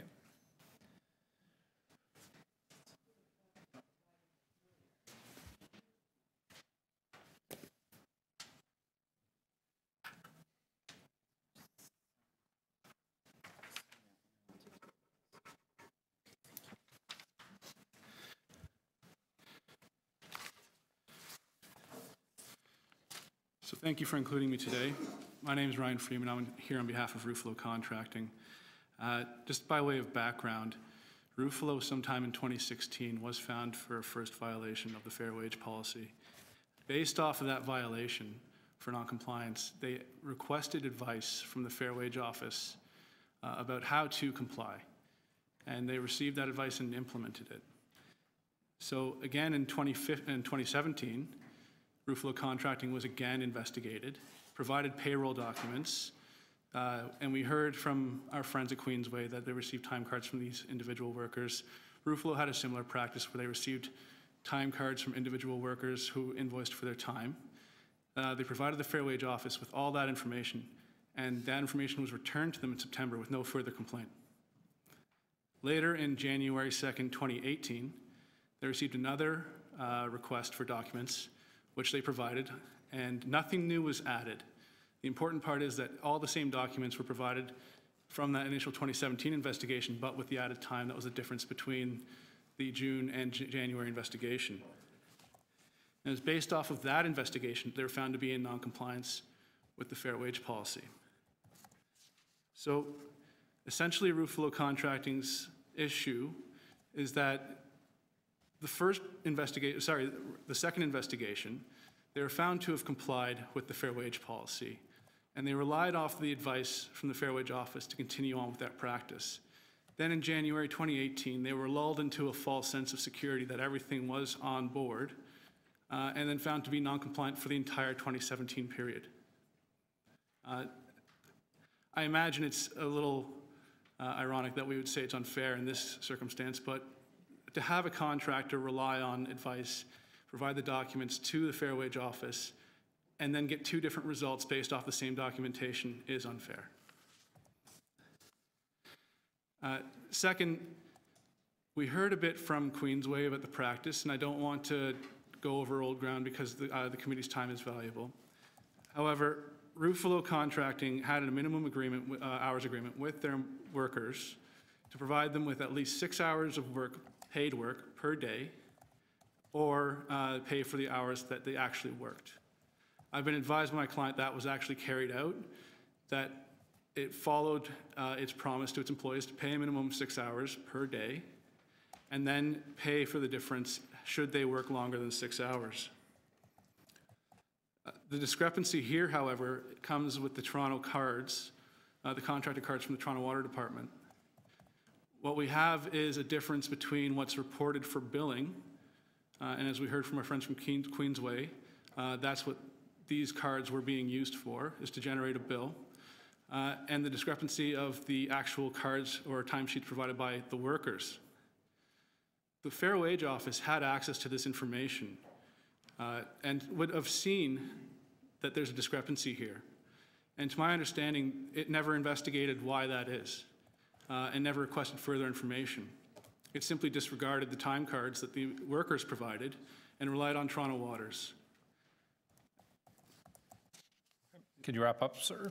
Apologies. Finally, and just as a small point towards that, is that if they did rely on the Toronto cards rather than the worker cards, It never investigated which information is accurate. And from my understanding on Schedule 67 of the bylaw, that the Fair Wage Office Manager is responsible for providing this committee with accurate information. And right now, we just don't know. It's very confusing. And we have heard from workers who say that they followed a practice to deduct hours. I've been advised that that's not true. They were never advised to do that. And that Ruffalo fulfilled its promises to these workers. And finally, as a technical point, if we look to the bylaw, it's Section A5 application, and this was something I just read. Sir, could you wrap up, please, your 5? And this was something I just read. It wasn't based off of Ruffalo's understanding, but from my understanding, the application of the policy applies to small businesses, and then typically owner-operators, partnerships, or principals of companies as long as they undertake the work themselves. My understanding is Mr. Ruffalo undertakes the work himself, so he could qualify for this small business exemption under the wording of this policy. And that's a huge question mark for me, and I understand that there's a practice. Can you wrap up? Okay, I understand that there is a practice to apply to all contractors. However, in this instance, I'm concerned that it's been misapplied. Okay, thank you. Questions of the deputy? Councillor Shan. Thank you, Mr. Chair. You mentioned that there was 2 times the same documents were provided and the outcomes were different from our side. Can you clarify, the first time you said there was no response, and that gave a false sense of security around, or false sense of compliance? So on June 5th, 2017, Ruffalo received a request from the Fair Wage Office to provide payroll documentation, which they did comply with and they satisfied. And those documents were returned again in September with no further complaint or concern raised by the Fair Wage Office. And I've also been advised by my client that when those documents were returned, he was informed, or sorry, Sandra, his wife, was informed that they were in compliance. So they were informed that they were in compliance, not just returned the documents, you're saying? Orally, correct. Okay. Thank you. Thank you, Councillor Shan. Councillor Davis, questions of the deputy? I just wanted to understand this question of owner-operated. Are they owner-operated contracts at Ruffalo? I'm sorry, are you referring to the workers themselves? Yes. I believe at this point we understand that they're workers. In some instances, they're owner-operators, maybe. I'm not sure. They're at least operators. And for instance, we have one with us today. His name is Mr. Anthony Oka. And he has signed a letter that was prepared by Ruffalo that he is a worker, and all this was in compliance with what I explained today, that he provided a number of hours per work per day and received a minimum, and that the city cards were for bills. He is at least an operator with 10 years experience and at least one with Ruffalo. So that's one example. Correct. So how many are owner-operated versus employees? I don't have the answer for that, I'm sorry. So the other issue had to do, that I was curious about, is paying workers in cash. Is that a normal practice? I wasn't aware that was an allegation that they were paying workers in cash, but it's in our report. Okay. It would be a false one then. My client has never advised me that they paid money in cash. Okay. You're not disputing, though, the issue of the employees being told to report 8 hours on these forms, even though, or the workers, even though they were working less than that. That's my understanding, is that they were provided these cards, Counselor, sorry. No, I'm not asking you to call me Counselor. That they were counseled, they were asked, they were told, they were directed to say they worked 6. No, say they worked 8, but that's not correct. From my client advises me that they signed city cards that provided them with hours for the company. However, they were told to self-report the hours that they worked back to the company, and that they weren't told. They were told, though, not to put 6 hours on the city cards. They don't fill out the city cards. Okay. Oh, the city officer fills out the cards and they sign them. Okay. Some suggested they were asked to scribble, so they couldn't be detected. That's the first time I've heard it today here, and I'm not sure if I have an answer for that. However, they signed cards and then self-reported the hours back to the company. Other questions of the deputant? Seeing none, thank you very much, sir. Questions of staff? Well, questions of staff first. We'll see. Yep. Councillor Shan, then Councillor Davis, I've seen so far. Sorry, just a clarification on that conversation we had earlier about receiving the document and providing, according to the deputant, some sort of an assurance of compliance and then going back with the same document. And can you clarify that for me, please? Initially, Ruffalo provided invoices, not payroll, of their workers. So there's something like 4 individuals that invoiced under a company name, and then there's 3 employees that invoiced under an employee name, just the hours worked. So their practice is to invoice rather than be on a normal payroll type of thing. Now, our initial investigation appeared to be in line with the fair wage requirements. So what Ruffalo presented, we looked into, and they were paying the wage rates for the hours that they disclosed. Now, the Fair Wage Office has the ability to revisit investigations at all times, and after further information came forward, we naturally looked into this a lot further, where we went to Toronto Water and requested their contractor work cards in order to determine number of hours worked. So in essence, it's almost parallel to what happened with Queensway, where 6 hours are worked, but additional hours are unaccounted for. But you did have additional information. Was it additional information presented by the company or by Toronto Water for the second set of investigation, or was it based on the same documents? It was based on the complaints. Okay. Other questions of the staff? Councillor Crescent, sorry, I saw Councillor Davis and then Councillor Crescenti. Councillor Davis? So it's the same recommendation for a 2-year disqualification period from the decision of council. That is correct. Okay. And they also have only one contract? Is it the same period? Looks like it. I believe so. So it ends this September. And are we holding back any payments in order to rectify any outstanding non-payment in this contract? We have requested Toronto Water to withhold payments until we resolve this matter with both companies and determining the full extent of the non-compliance. And are we fairly confident that the amount of money that's been withheld will cover what we believe are the outstanding payments? I will pass that over to Toronto Water. Through you, Mr. Chair, what we have outstanding right now is with Queensway, $125,000 of unpaid invoices and $20,000 of invoices in hand with respect to Ruffalo. I'm sorry. How much have we withheld? Sorry, that's $125,000 for Queensway and $20,000 for Ruffalo. Okay, we're not talking about Queensway, but the projected owing in this second round of violations for 2018, do we know how much that is? I believe it's in the $250,000 range. Okay, so we're not anywhere close to holding back the full amount we think is owing. Correct. Okay.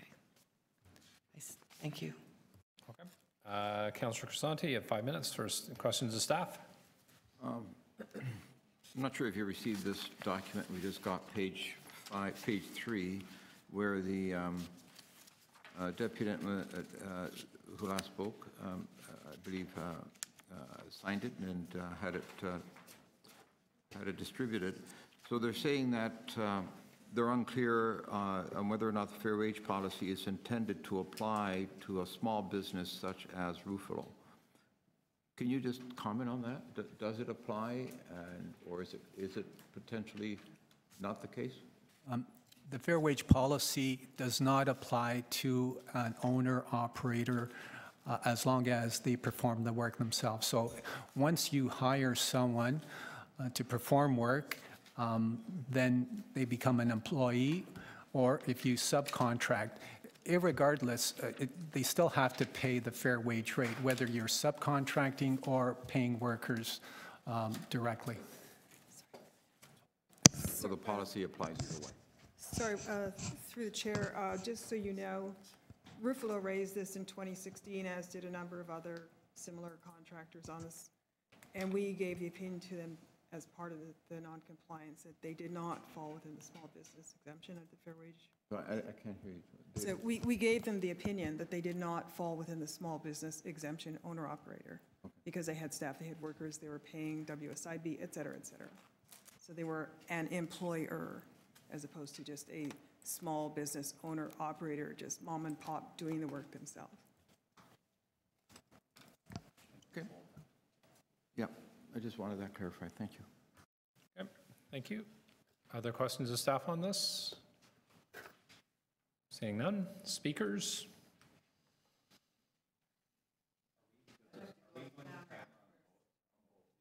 I don't know, it's up to the will of the committee. Nobody's said anything to me about this one. You want to go in camera on both of them? Yes. Okay. All right.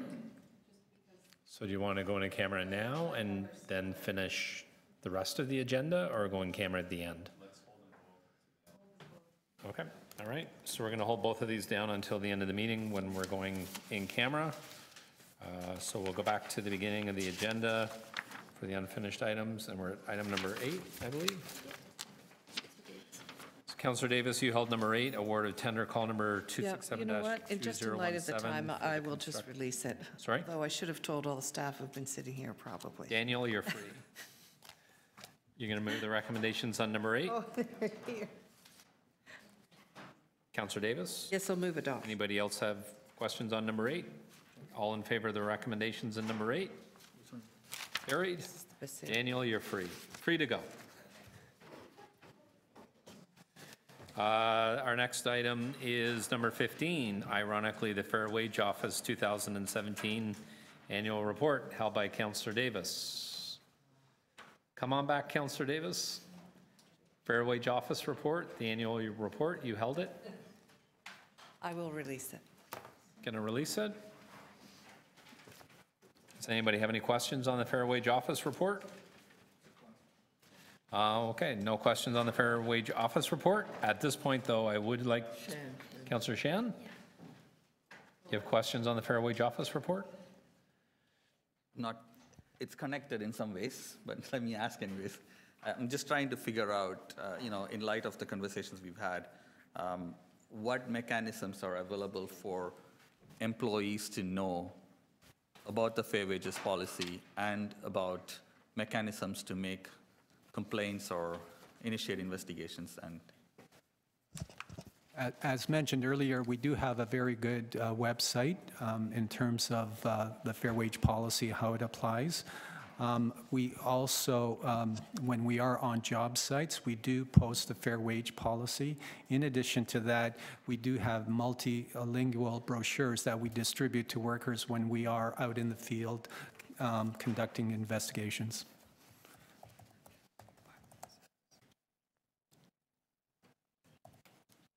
Councillor Shan, you're done? Sorry, I'm just trying to do a motion up for that as well. So just in terms of accessing, many of the workers, these are centrally done, not done through asking the companies that are vendors or purchasing services. Do we request them to do anything related to it?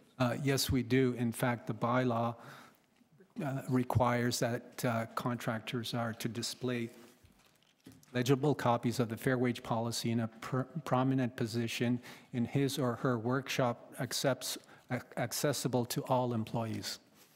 So it is already in the bylaw. Thank you.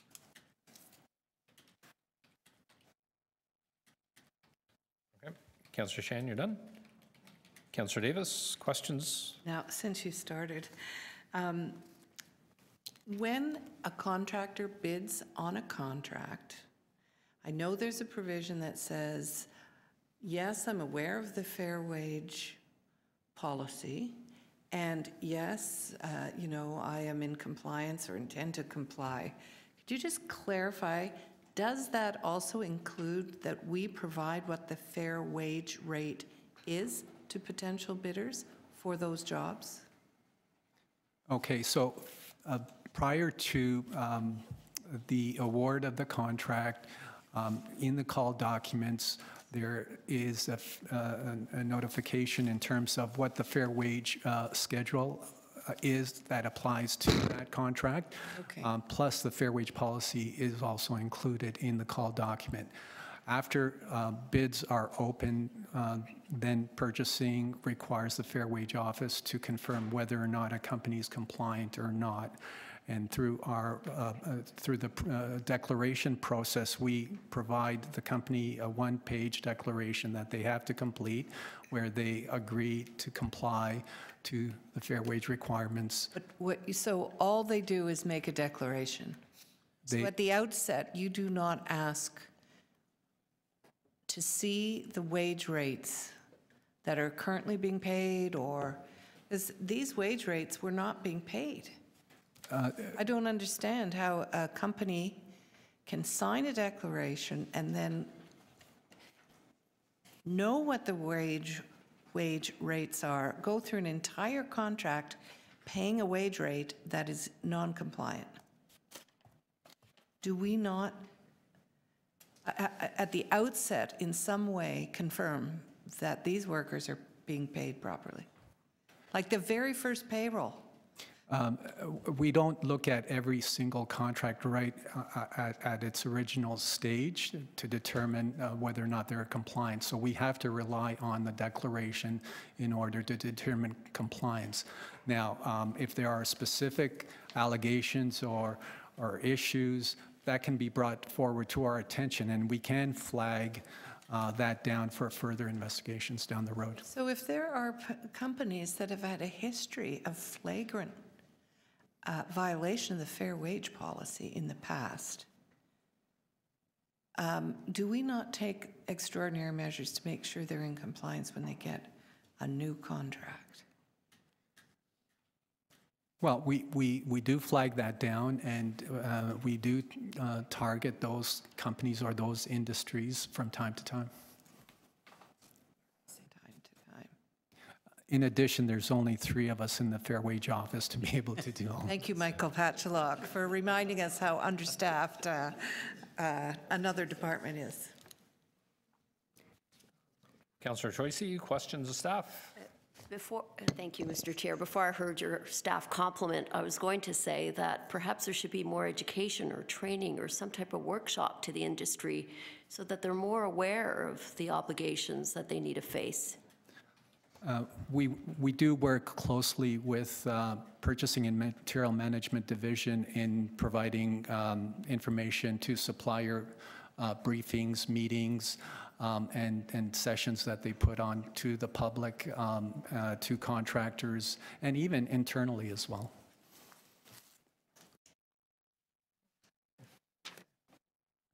Other questions of staff? Sir, Mr. Paplika, how long has the Fair Wage Office been in existence? 1893. Since 1893. So it's fairly well known in the industry, or that people they know what the Fair Wage Office is. I would think so. I think the City of Toronto Fair Wage Policy and Office are the premier in the whole country for that matter. In fact, just recently the province of Ontario reviewed their fair wage policy, and they sought our advice on a lot of the aspects of what we do here in the city. And so hypothetically, if I was bidding on a city contract and I won it, and there's when you bid on it, or if I bid on a contract, there's language in the paper that I have to file that explains that I have to comply with the City of Toronto Fair Wage Policy, correct? That is correct. And if I won that contract, does somebody from the Fair Wage Office reach out to me and make sure that I understand the parameters of the Fair Wage Policy and what I'm expected to do? Actually, prior to the award, if companies aren't unclear on any aspect of the policy, our office provides that detailed information to them upfront, even before they commit to putting in a bid. So we see some awards, they get 10 companies that bid on them. So even before we've looked at awarding that bid, before they've filed the paperwork, somebody from your office sits down with them and explains to them what the Fair Wage Policy is and how they're expected to comply with it. Yes, there is a lot of language in the documentation first of all. Plus, when companies complete their declaration, if we observe that it doesn't comply to the fair wage schedule, we would then point a number of things out as well in terms of their subcontractors or appropriate classification of trade work, etc. Okay. And once a contract is awarded, your staff do regular checks on paperwork, what's being submitted. So I, as a contractor, could expect you to show up on a regular basis on my job sites, and if you find issues, I would get a warning before.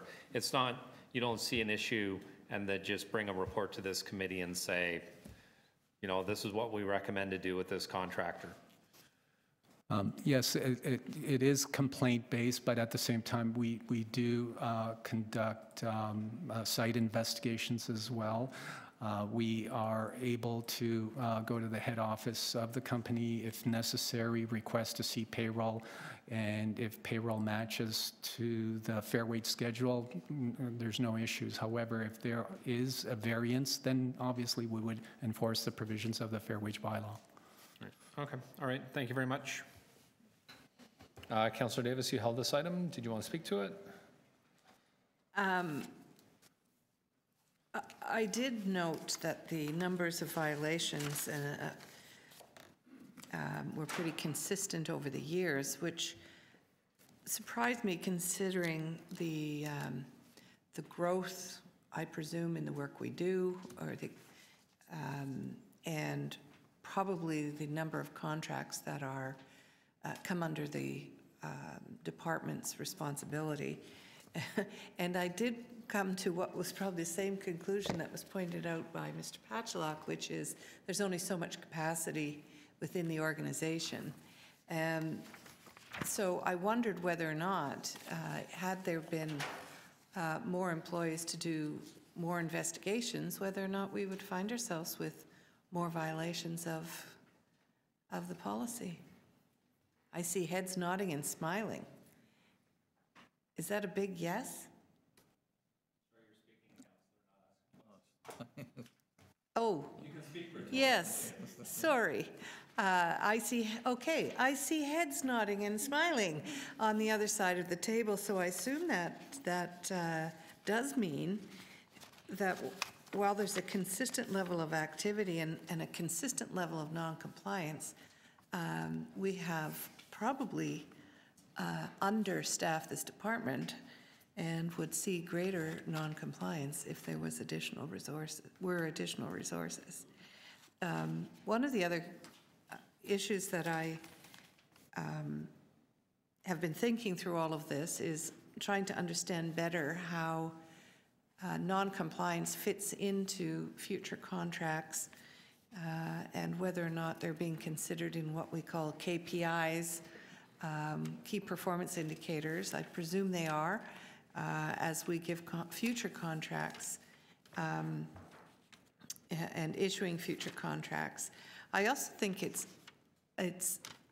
strange that we continue to get these areas of non-compliance And it sounds like in these cases today, and I know we're talking about in general, that there was very clear understanding of what the rates were, and yet it seems there was non-compliance from day one.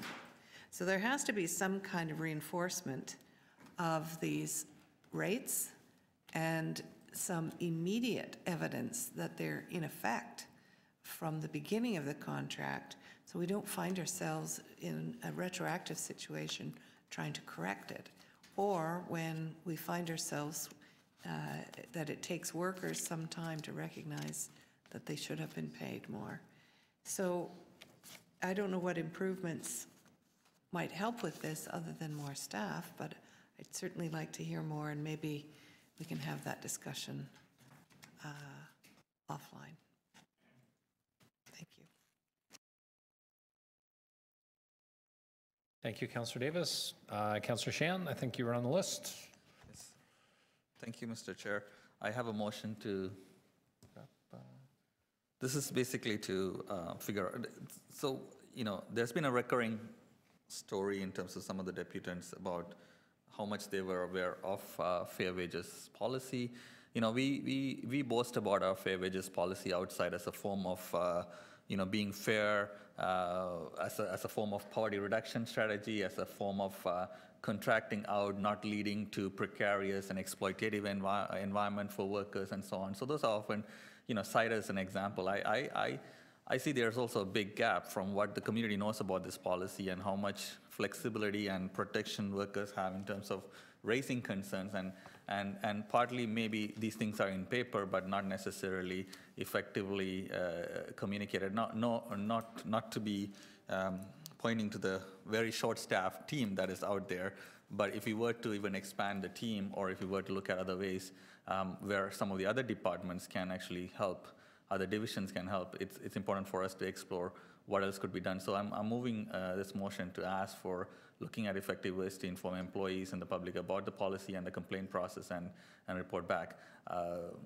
You know, this is a very strong component of our work as a city, and as we have been contracting out more and more in the past decade or so, this becomes even more important because it impacts.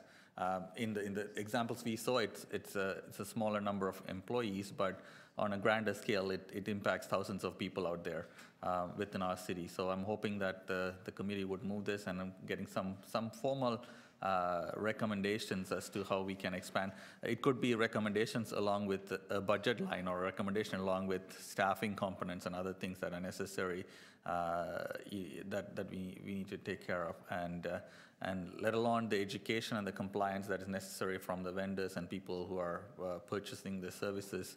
But this is a way to make sure that the employees at the end of the day are aware of all of their rights and the kind of consequences when they start choosing certain processes within their workplaces that may lead to them not being protected as well, which has happened in some of the examples we've seen.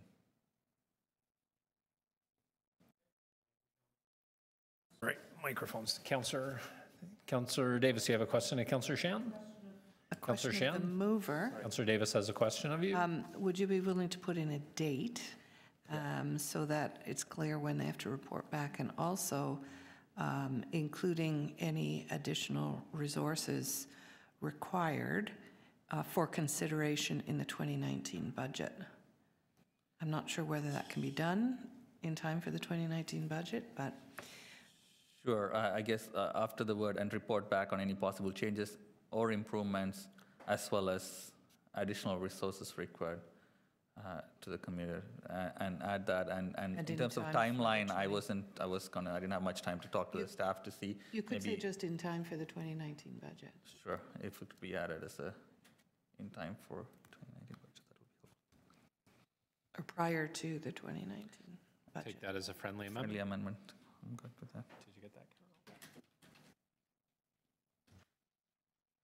Other questions of the mover? Seeing none. Councillor Choisy? Well, just my question on the education piece. Could this also include the industry as well, not just the employees? More education.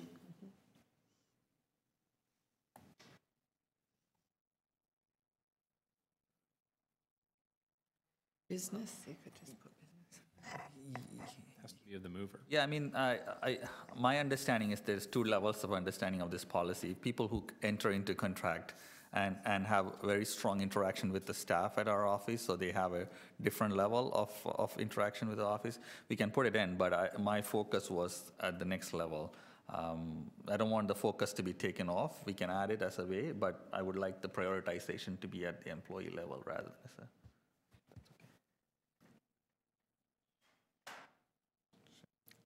Does that mean there's another motion to put forward then regarding the industry? You can add the industry as well. Businesses is fine in there. So we'll see, yeah. Sorry, Councillor Shan, I missed that. Are you okay with Councillor Tracy amending yours? Yeah, or? yes. Thank you. Great, thank you. Okay. Other speakers? Sorry, Councillor Tracy, you want and businesses added? Yeah, businesses, the industry. So after the word employees, comma, businesses, so ways to inform employees, comma, businesses, and the public about the policy and stuff. So. Councillor Davis, you have another question, the mover? Edit away.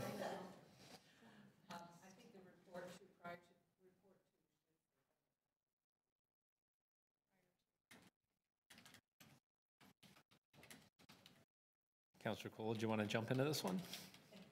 You're okay? All right. Okay. Any other speakers on this item? None? No other speakers? Okay. I will speak last. I'm going to be supporting this report.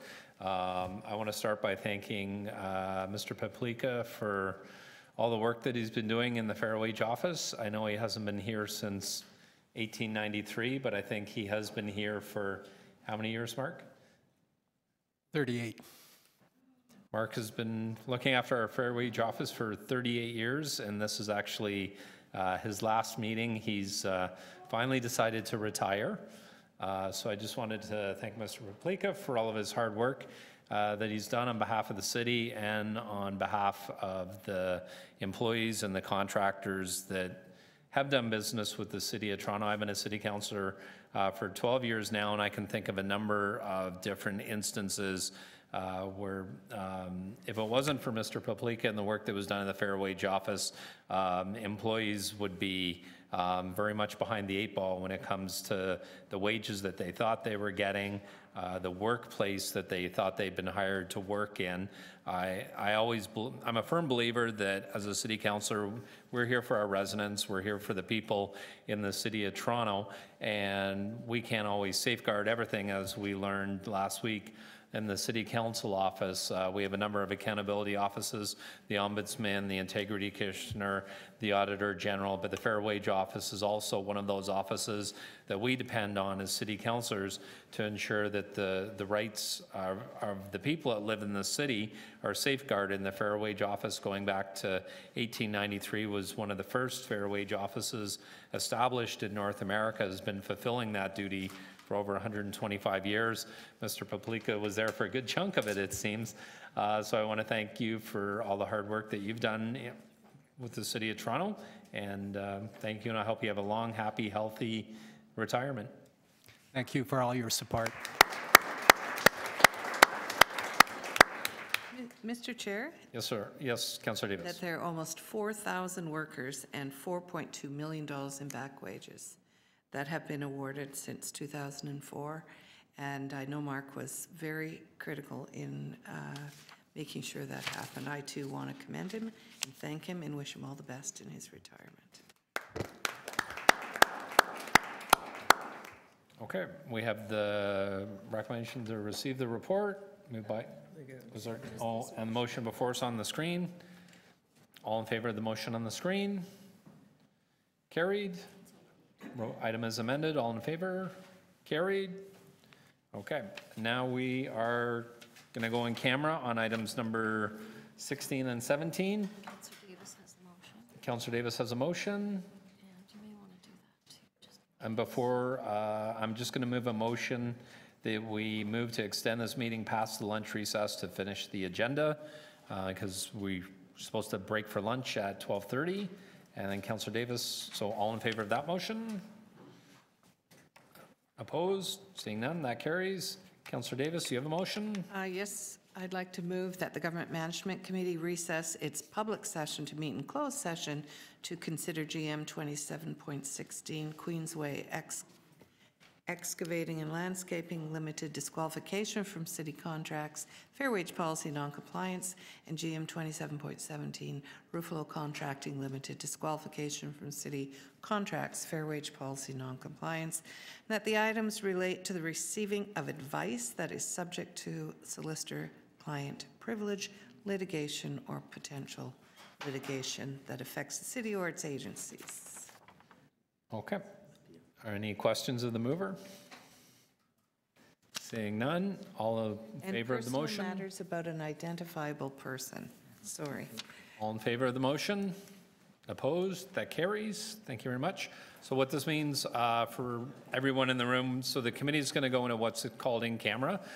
So I need all members of the public and any staff or city employees that are not involved with one of these two items, they have to leave the room. Thank you.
Not yet? Okay.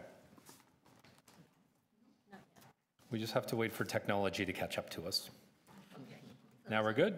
All right. So I'm calling meeting number 27 out of its closed camera session. We're currently considering item number 16, Queensway Excavating and Landscaping Limited disqualification from city contracts, fair wage policy non-compliance. Does anybody want to speak to this item in public? Councillor Davis? I will not move. I understand you are, so I won't make the motion to introduce and the staff recommendations. Are we dealing with one of them right now? Yes, we're dealing with number 16, and then we'll deal with number 17. Okay. So, Mr. Chair, I will be voting in favor of the recommendations that are before us. It's clear to me that this company understood that when they bid on this job, that they were required to maintain, uphold the provisions of the fair wage policy. It's also clear to me that they haven't. And I have explored and discussed and considered other alternatives, and I don't believe that there are any. And so I do believe that it's very clear there has been a pattern of conducting businesses in a way that is both non-compliant with the fair wage policy and I think unethical. And I will be supporting the staff recommendations. Okay, thank you, Councillor Davis. Other speakers? Seeing none. Sorry, Councillor Crisanti? No, you're good? Nobody else? Okay, I'll be removing the recommendations on the report that are before us today. As I said earlier in my comments, the fair wage policies is here to protect those employees that are contracted out, work under contract with the City of Toronto. We have our Ombudsman, the Integrity Commissioner, the Auditor General, and our Fair Wage Office. All of those people together ensure that we treat the residents of the city fairly, to make sure they're treated fairly. Contractors that bid for contracts under the Fair Wage Office have an obligation to follow what's mandated in the fair wage policy. It's very clearly explained to the contractors before they bid on contracts, during the process, after, and it's followed up. And we have an obligation to ensure what's delegated to us by City Council is to be followed, and so I'll be moving the recommendations in this report.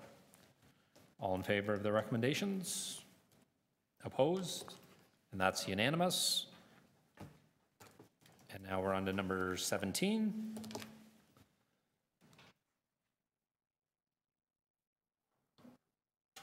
Sorry. Ruffalo Contracting Limited, disqualification from city contracts, fair wage policy non-compliance. Does anybody want to speak to this item? Seeing none, I'll be moving I'm moving the recommendations in the staff report. I'm not going to echo the same comments that I just made, but I think both of these cases are very similar, and we have an obligation to look after the employees of these contractors. All in favor? Opposed? And that's unanimous. All right, and I think that was Councillor Cole, you have the bills. I do, Mr. Chair, that the Government Management Committee pass and declare as a bylaw a confirmatory bill to confirm the legislative proceedings of the Government Management Committee acting under delegated authority at meeting 27 held on April 30th, 2018. All in favor of the bills? The motion before us? Opposed? That's unanimous. Motion to adjourn. Councillor Crisanti. All in favor? Carried. This meeting's adjourned.